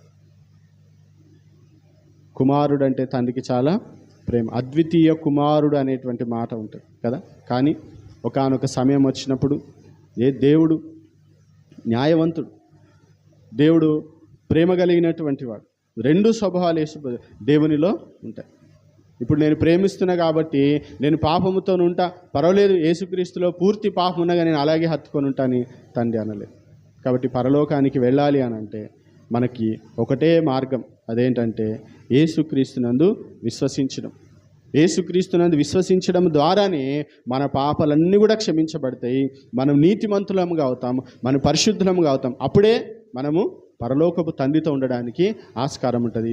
కొంచెము పాపమున్న మనం దేవుని రాజ్యంలోకి చేరలేం. ఆ ప్రతి పాపం, రవ్వంత అనే మాట అంటాం కదా, ఆ రవ్వంత పాపం కూడా లేకుండా చేయగలిగింది ఏదైనా ఉంది అని అంటే యేసుక్రీస్తు రక్తము, యేసుక్రీస్తు బలియాగం మాత్రమే. కాబట్టి యేసు ప్రభు మనందరినీ కూడా తన రాజ్యంలోకి తీసుకెళ్ళడానికి ఆ యొక్క బాధను కూడా ఆయన అనుభవించినాడు. నేను స్టార్టింగ్లో చెప్పిన కదా, ఏ పెయిన్ని కూడా ఆయన ఇగ్నోర్ చేయలేదు లేదా ఎక్స్క్లూడ్ చేయలేదు. అంటే ఈ నొప్పి పోతే బాగుండు, ఈ బాధ తప్పిపోతే బాగుండు అనేది ఏది లేదు. ప్రతిదీ కూడా మానవుని రక్షణ కొరకు అనుభవించాల్సినటువంటి ప్రతి శ్రమను అనుభవించడానికి యేసుక్రీస్తు సిద్ధపడ్డాడు. కాబట్టి ఈరోజు దేవునిని హత్తుకోవడానికి, దేవుణ్ణి పట్టుకోవడానికి మనమే వదిలిపెడుతున్నాం అనేది మనం ఆలోచన చేయాలి. చాలాసార్లు మనకి నిత్య జీవం ఉంది, యేసుక్రీస్తు దగ్గరికి రండి అన్నప్పుడు చాలామంది ముందుకు రారు. ఎందుకనంటే వారు లోక సంబంధమైన చాలా వాటితోని అంటు కట్టబడి ఉన్నారన్నమాట. లోక సంబంధమైన ఆనందాలు, లోక సంబంధమైన సరదాలు, లోక సంబంధమైనటువంటి ఆ యొక్క సంతోషాన్ని ఇచ్చేటువంటి వాటిని వదులుకోవడానికి ఇష్టం, వాటితోనే ఉంటాం. కానీ మాకు యేసు వద్దు అనేటువంటి వారు కూడా చాలామంది ఉంటారు. కానీ దేవుడు ఈ దినాన మరలా మనకి జ్ఞాపకం చేస్తూ ఉన్నాడు, మనము యేసుతో ఉండాలి, మనం యేసుని హత్తుకొని ఉండాలి, యేసుని పట్టుకొని ఉండాలంటే మన జీవితంలో దేవునికి మనకు మధ్యలో ఉండేటువంటి ప్రతి దాన్ని కూడా ఏం చేయాలి?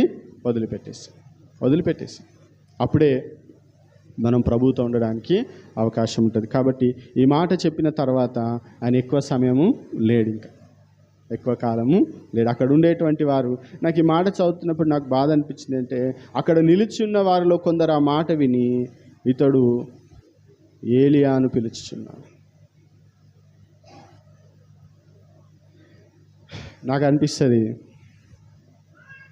అప్పుడు దేవుని బాధను అర్థం చేసుకోలేదు, ఇప్పుడు దేవుని బాధను ఎవరు అర్థం చేసుకుంటారు. అప్పుడు దేవుని భాష అర్థం కాలేదు, ఇప్పుడు దేవుని భాష అర్థమవుతలేదు. నిజంగా చాలా విచారకరమైనటువంటి విషయం.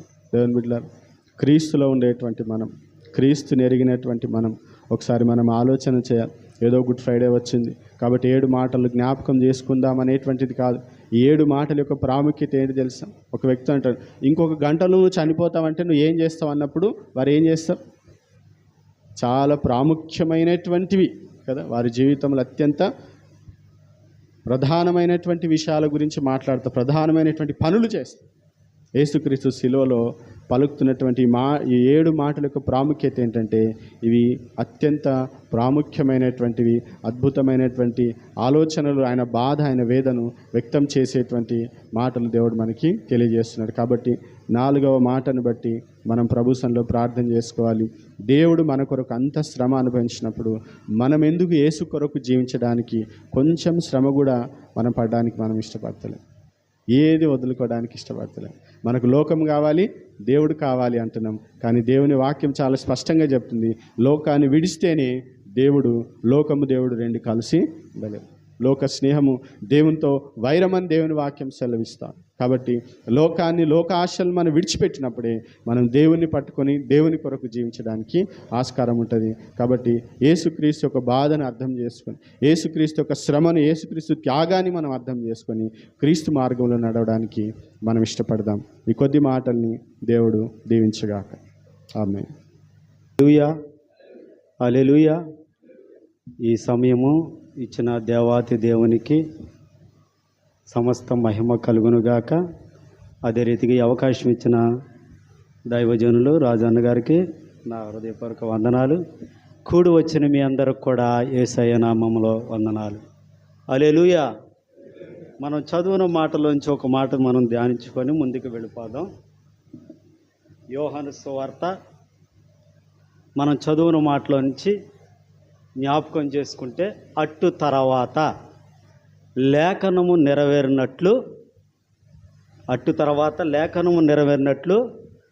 సమాప్తం. ఏమండి? అట్టు తర్వాత లేఖనము నెరవేరినట్లు దేవుని వాక్యం చదువుతున్నట్లు మనం చూసినట్లయితే, అట్టు తర్వాత సమస్తమును అప్పటికి సమాప్తమైందని యేసు ఎరిగి లేఖనము నెరవేరినట్లు నేను దప్పికొనుచున్నాను అనెను. హల్లెలూయా. గమనించాల్సిన విషయం ఏమిటంటే, అట్టు తర్వాత అన్న మాట పై వచనాలతో కలుపుతూ మాట్లాడుతుంది. అంటే పైన చెప్పబడిన విషయాలన్నిటితో ఈ మాట ఏకీభవిస్తుంది. అట్టు తర్వాత సమస్తము నెరవేర్చబడి అని ఆయన చెబుతూ అక్కడ మాట్లాడుతున్న మాట చూసినట్లయితే, అట్టు తర్వాత సమస్తము ఏమంటే అట్టు తర్వాత సమస్తము యేసు ఎరిగి లేఖనము నెరవేరినట్లు నేను దప్పికొనుచున్నాను. అంటే ఇక్కడ చూసినట్లయితే యేసుక్రీస్తు ప్రభువుల వారి గురించి మనం చూసినట్లయితే ఏది యాదృచ్ఛికంగా జరగట్లా, దేవుని యొక్క ప్రణాళిక ప్రకారంగానే నడుస్తుంది.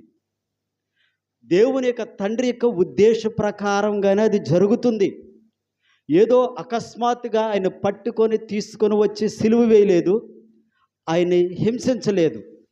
అక్కడ చూచినట్లయితే అట్టు తర్వాత సమస్తము లేఖనము నెరవేర్చబడినట్లు, అంటే దేవుని ఈ లేఖనము ప్రభువైన యేసుక్రీస్తు వారు ఈ లోకానికి నరవతారి రాకముందే ప్రవక్తలు ప్రవచించారు.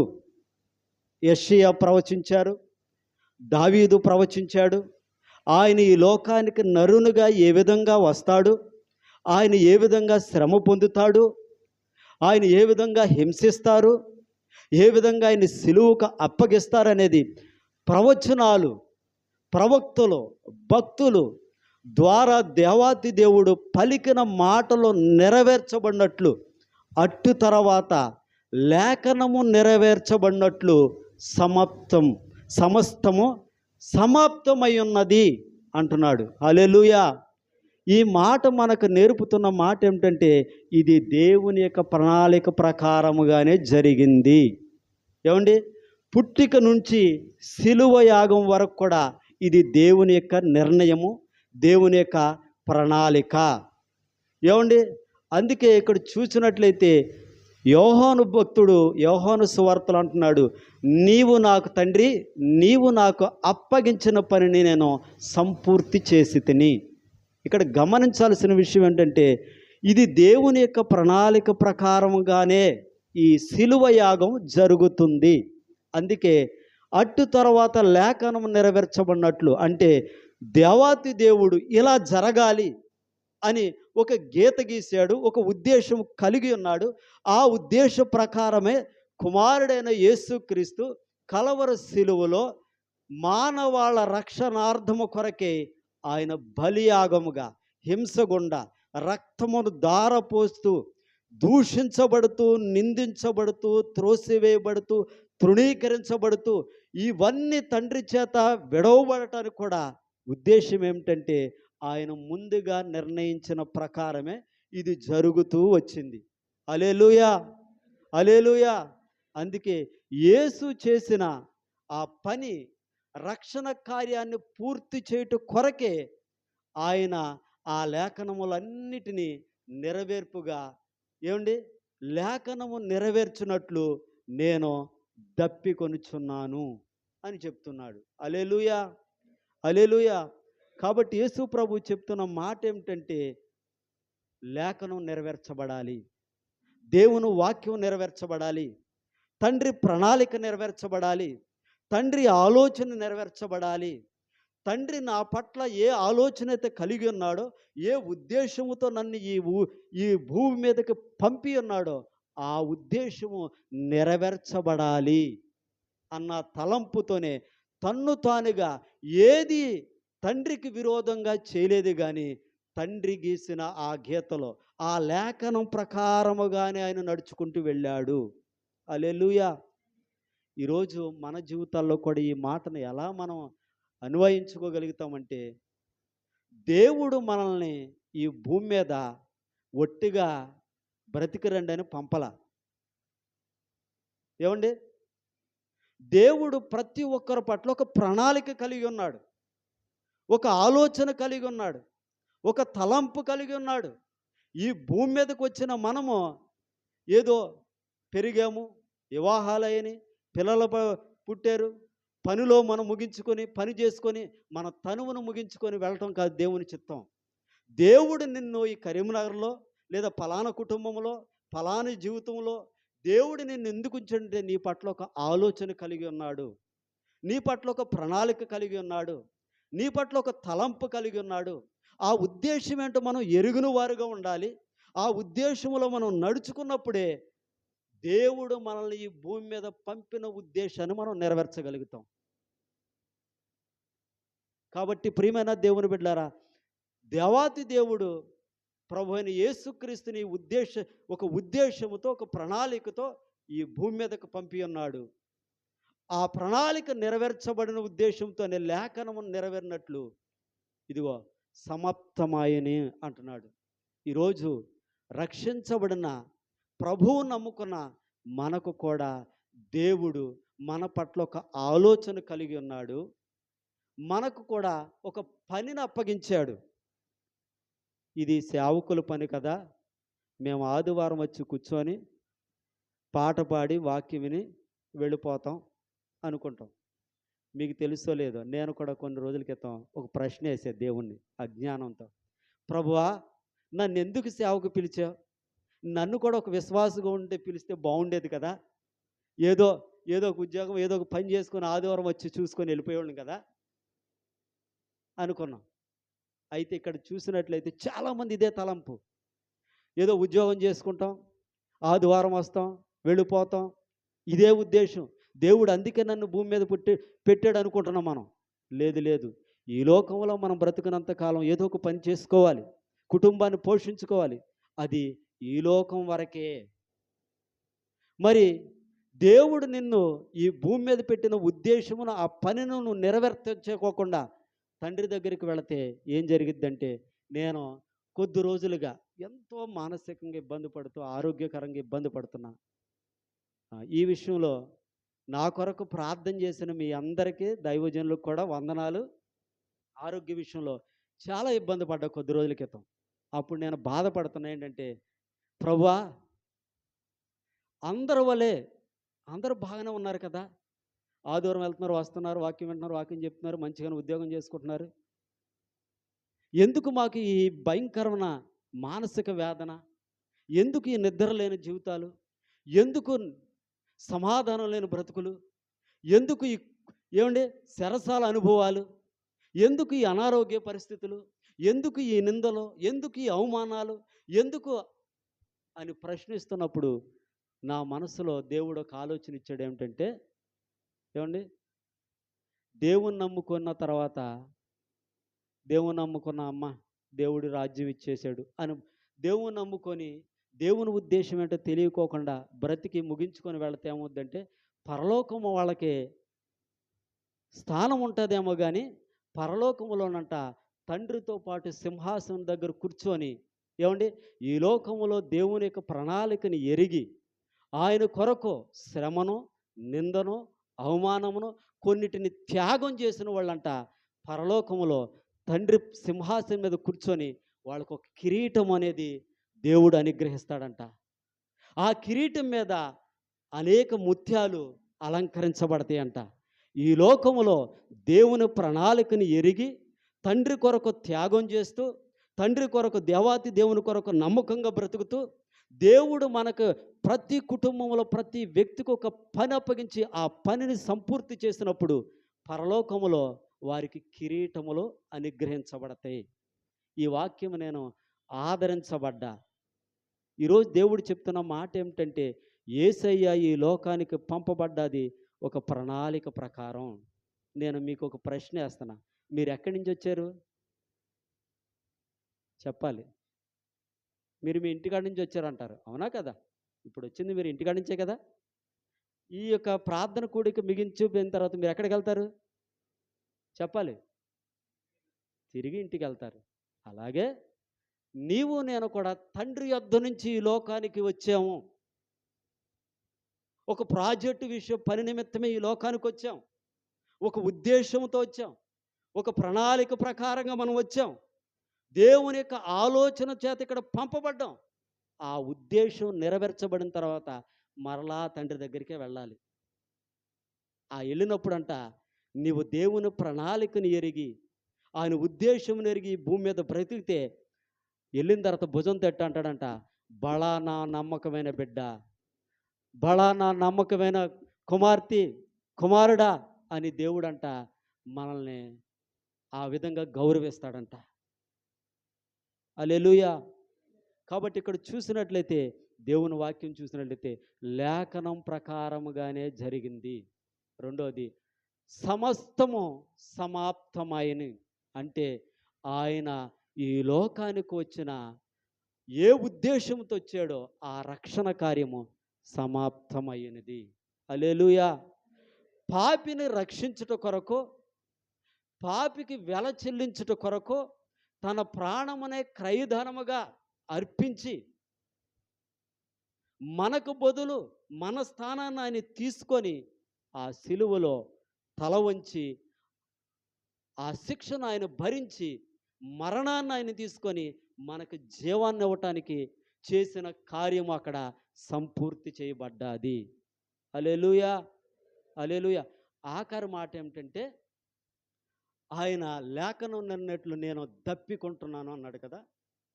ఆయన మనలాగానే 100కి 100% ఆయన దేవుడుగాను మానవునుగాను ఈ భూమి మీద ఆయన జీవించి ఉన్నాడు. అప్పటికే 12 గంటలకు సిలువ వేయబడి యెరూషలేము వీధుల్లో ఆ భారమైన సిలువను మోసుకుంటూ వెళుతూ కొరడాలతో కొట్టబడి, దూషించబడి, హింసించబడి, వెలివేయబడి, పిడిగుద్దులు గుద్దబడి, ఏమండి ఆ కొరడాలతో కొడుతున్నప్పుడు రక్తము కారుతూ ప్రవహిస్తున్న సమయంలో 12 గంటలకు సిలువ వేస్తే రమారమి 3 గంటల వరకు సిలువలో ఆయన వేలాడుతూ చివర బొట్టు వరకు కారుపోతున్న సమయంలో ఆయన కూడా మనలాగా మానవునుగున్నాడు కాబట్టి దాహమైస్తూ అంటున్నాడు, సమాప్తమైనది, దప్పికుంటున్నానన్న మాట చెప్తూ ఉన్నాడు. ఇక్కడ మనం గమనించాల్సిన విషయం ఏంటంటే, హెబ్రీ పత్రికలో అంటున్నాడు, ఆయన మనవలే, ఏమండి మనవలే శ్రమను అనుభవించని యాజకుడు కాదు, కానీ ఆయన కూడా మనవలే శ్రమను అనుభవించిన యాజకుడుగా. కొన్నిసార్లు అంటాము, వీళ్ళు ఇలాగే చెప్తారులే, నా బాధ మీకు ఏం తెలుసండి, ఇట్టగా చెప్తారు మీరు అంటారు లేదా పక్కన వాళ్ళు. కొన్నిసార్లు నా బాధ తెలిస్తే అలా మాట్లాడారులే, నా బాధ తీవ్రత ఏంటో వాళ్ళకి తెలియదు కాబట్టి ఇట్టగే చెప్పుకుంటూ పోతారులే అనుకుంటారు. కానీ యేసయ్య అంట మనవలే శ్రమను అనుభవించి శ్రమలో ఉన్నవారికి సహాయం చేయటానికి, ఆ శ్రమను ఎత్తు వెడల్పు లోతు ఆ భారమును మనవలే ఆయన కూడా భరించాడు. భరించి అదే శ్రమ అనుభవంలో ఉన్న వారిని విడిపించటానికి ఆయన మనల్ని సరైన రీతిలో మనల్ని అర్థం చేసుకోగలిగిన వాడు. నీ తోటి వారిని నిన్ను అర్థం చేసుకోకపోవచ్చు, నీ తోబుట్టువులు నిన్ను అర్థం చేసుకోకపోవచ్చు, కొన్నిసార్లు భార్య భర్తను అర్థం చేసుకోకపోవచ్చు, భర్త భార్యను అర్థం చేసుకోకపోవచ్చు, పిల్లల తల్లిదండ్రులను అర్థం చేసుకోకపోవచ్చు. కానీ నీ ప్రతి బాధ, లోతు, ఆ వేదన, ఆ హింస ఆయన ముందుగానే భరించాడు, అనుభవించాడు. కాబట్టి నీ బాధ యొక్క అనుభవం ఏంటో ఆయనకి తెలుసు. కాబట్టి నిన్ను అర్థం చేసుకోగలిగిన వాడు, నిన్ను ఆదరించగలిగిన వాడు, నిన్ను ఆ పరిస్థితి నుంచి విడిపించగలిగిన వాడు నిన్ను ముందుకు నడిపించగలిగిన వాడు. హల్లెలూయా, హల్లెలూయా. కాబట్టి ఈరోజు ప్రియమైన దేవుని బిడ్డలారా, నేను సమయం తక్కువ ఉంది కాబట్టి త్వరగా ముందుకు వెళ్ళిపోతున్నాం. ఒకటి, దేవుని ప్రణాళిక ప్రకారమే ఈ శిలువ యాగం జరిగింది. ఆయన శ్రమ పడ్డ తండ్రి యొక్క ప్రణాళిక. ఈ మాట ద్వారా దేవుడు మనందరి పట్ల కూడా ఒక ప్రణాళిక కలిగి ఉన్నాడు.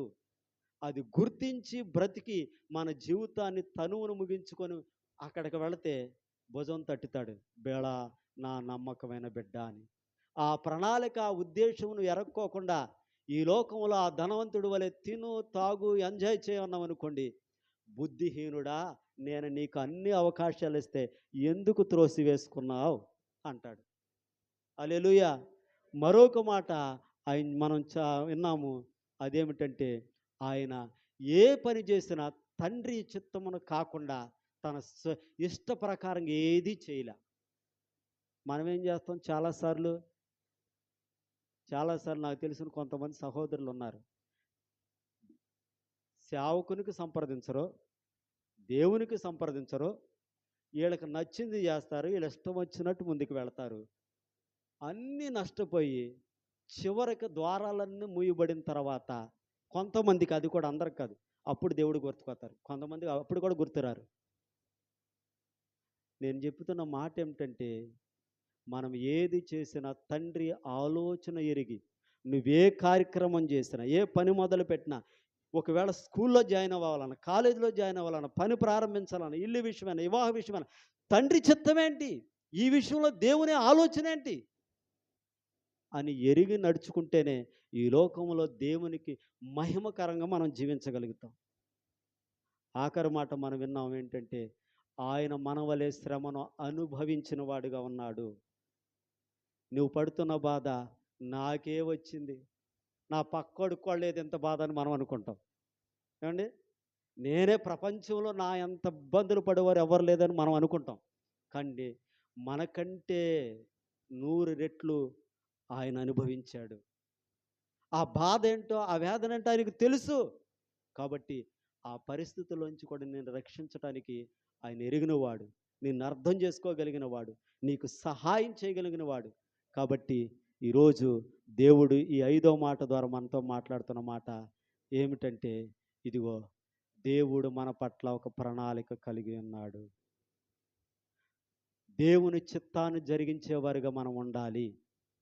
నువ్వు బాధపడుతున్నావేమో, శరీర బలహీనతో, కుటుంబ సమస్యతో, ఆర్థిక ఇబ్బందితో, లేదా నీ బిడ్డల కోసం నువ్వు ఏ ఇబ్బందులు ఎదుర్కొని ఈ స్థలంలోకి వచ్చావు నాకు తెలీదు.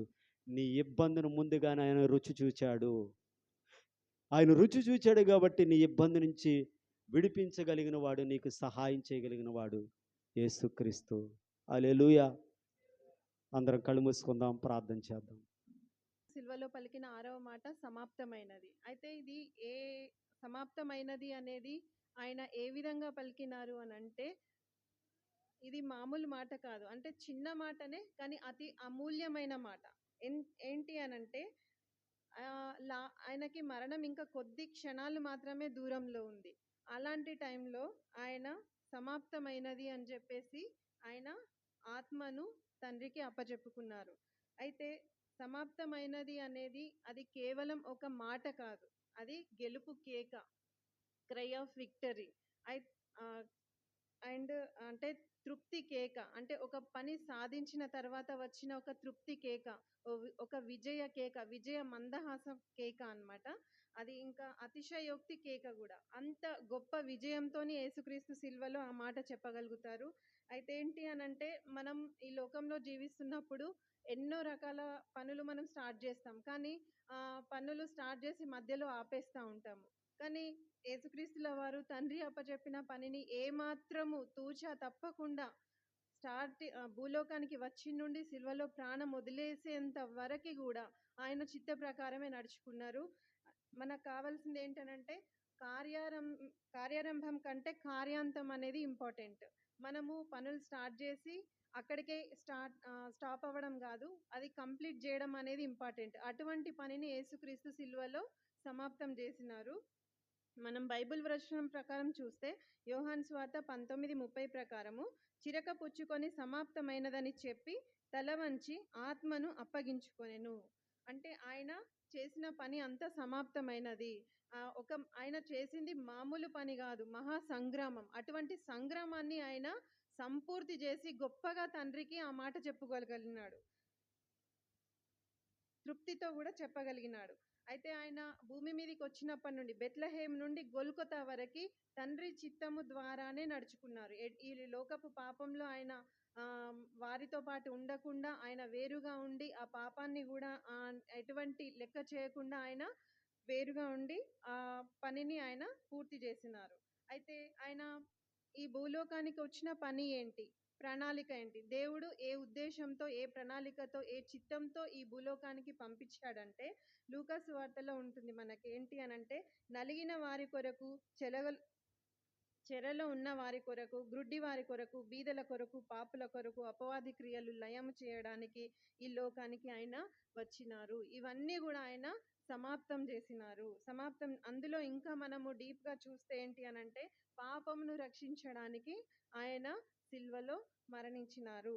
అయితే మనకు ఈ లోకంలో రక్షణ అనేది కంపల్సరీ అవసరం. అది యేసుక్రీస్తు ద్వారానే మనకు వస్తుంది. అది ఏ విధంగా యేసుక్రీస్తు మనకిచ్చినారు అనంటే ఈ పాపపు లోకంలో ఉండి ఆయన పాపులతో కూడా కలిసిపోకుండా పాపాన్ని జయించి పాపపు అనే ముళ్ళును విరిచి ఆ పాపాన్ని సమాప్తం చేసినారు.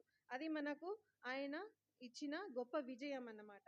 అయితే ఆనాడు ఆదాము అవ్వలు పాపం లేకుండా పుట్టినారు, కానీ వాళ్ళు పాపం చేసినారు. అటువంటి పాపము అనేది పరిశుద్ధతని తీసివేసింది. కాబట్టి అటువంటి పరిశుద్ధతని తిరిగి వెదికి రక్షించడానికి మనుష్య కుమారుడు భూలోకంలోకి వచ్చినాడు. ఆ పరిశుద్ధతని కాపాడడానికి, ఆ పాపాన్ని తీసివేయడానికి దేవుని పని సిల్వలో సమాప్తమైనదని చెప్పుకోవచ్చు. ఇంకొక విషయం ఏంటి అనంటే బలులు సమాప్తం చేసినారు.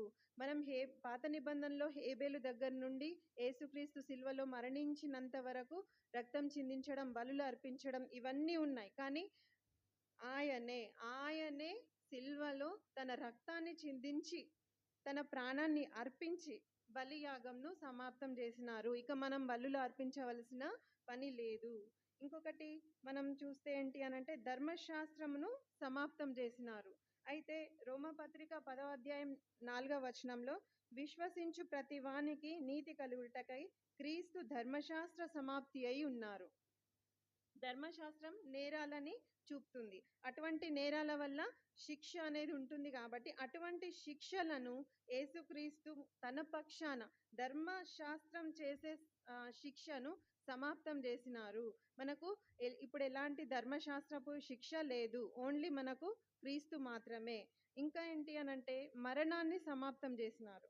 ఆయన తిరిగి లేచి, ఆయన సిల్వలో మరణించి తిరిగి లేచి పునరుద్ధానుడై మరణాన్ని సమాప్తం చేసినారు. మనము మరణానికి భయపడాల్సిన పని లేదు. ఎందుకు అనంటే మనకి పునరుద్ధానం ఉంది కాబట్టి. యేసుక్రీస్తు సిల్వలో మరణించిన విషయం మనం ఏ విధంగా అయితే నమ్ముతున్నామో అదే విధంగా మనకు పునరుద్ధానం అనేది కూడా ఉంది. అయితే ఇప్పుడు మనం ఒక్కసారి చెక్ చేసుకుంటే ఏంటి అనంటే యేసుక్రీస్తు తన జీవితకాలం ఏంటి అనంటే 33.5 years ఉన్నారు. ఆయన పని 3.5 yearsలో ఆయన పనిని సంపూర్తి చేసినారు. కానీ ఇక్కడ మనం ఒక్కసారి చెక్ చేసుకుంటే మన ఏజ్ ఎంత, మనం ఏం చేస్తున్నాం, మనము దేవుని చిత్తం ప్రకారం, దేవుని ప్రణాళిక, దేవుని ఉద్దేశాలని మనం నెరవేరుస్తున్నామా అనేది ఒక్కసారి మన ఆత్మలో మనం ప్రశ్నించుకుంటే నిజంగా అది బాధాకరమైన విషయమే. అంటే ఆ సిల్వ కార్యం అనేది మనం రోజు మర్చిపోకుండా ఉండాలి అనేది నా ఉద్దేశం. ఇంకొకటి ఏంటి అనంటే మనం దేవుని ప్రణాళిక అనేది తూచ తప్పకుండా పాటించాలి. ఏ విధంగా అయితే యేసుక్రీస్తు మన తండ్రి భూలోకానికి పంపినప్పటి నుండి ఇప్పటి వరకు తూచ తప్పకుండా తన పనిని కంప్లీట్ చేసినారో మనం కూడా అదే విధంగా దేవుని ఉద్దేశాలను, దేవుని చిత్తాన్ని తూచ తప్పకుండా పాటిస్తే కంపల్సరీ మనకు దేవుని మార్గం అనేది తెలుస్తుంది. దేవుని పని అనేది సమాప్తమైంది, సిల్వలో సమాప్తం అయిపోయింది. కానీ మన పని అనేది స్టార్ట్ అయింది. ఇప్పుడు మనం చేయాలి. ఏంటి? దేవుని పని మనం చేయాలి. ఆయన దేవుని ఉద్దేశాలను ఏ విధంగా అయితే నెరవేర్చారో మనం కూడా ఆ ఉద్దేశాలన్నిటినీ నెరవేర్చే వారిగా ఉండాలని దేవుని ఆశ. నెరవేర్చే వారిగా ఉండి అవన్నిటినీ కంప్లీట్ చేసి భలా మంచి దాసుడా ఈ కొంచెంలో నమ్మకంగా ఉంటివి అని మనము దేవుడి దగ్గర మంచి పేరు అనేది తెచ్చుకోవడానికి మన నిరంతర ప్రయత్నం అనేది ఉండాలి. అయితే మనకి సిల్వలో మనకు వచ్చింది రక్షణ, ఉచితంగా వచ్చింది. ఈ ఉచితమైన రక్షణని మనం నిర్లక్ష్యం చేయొద్దు. ఈ రక్షణ విషయంలో మనం చాలా జాగ్రత్తగా ఉండి ఈ లోక పాపంలో యేసుక్రీస్తు అయితే ఏ విధంగా అయితే పడిపోకుండా ఉన్నారో మనము కూడా ఈ పాపంలో పడిపోకుండా యేసుక్రీస్తు శిల్వ కార్యాన్ని మనం ప్రతిరోజు ధ్యానించుకొని ఆయన ఉద్దేశాలను నెరవేర్చే వారిగా ఉండి ఆయన శిల్వ కార్యాన్ని నమ్మి ఆయన దగ్గరికి మనం వెళ్తే పాపం నాకు, మరణం నాకు, అపవాది మీద గెలుపు కూడా మనకి లభిస్తుంది. అంతేకాకుండా మనకి అంటే ఇప్పటి వరకు మనము దేవుడు ఆ కార్యం చేసినారు, శిల్వ కార్యం అనేది నమ్మి మనకు కూడా అటువంటి రక్షణ రావాలి అని అంటే శిల్వ కార్యము మనము నిత్యము అనుసరిస్తూ ఉండాలి. ఆ శిల్వ కార్యాన్ని నమ్మి మనము పరలోకంలో దేవునితో పాటు సింహాసనం పక్కన కూర్చునే అవకాశం మనం పొందుకుందామని నేను అందరినీ అంటే ఆ విధంగా నడుచుకోవాలని నేను వేడుకుంటున్నాను.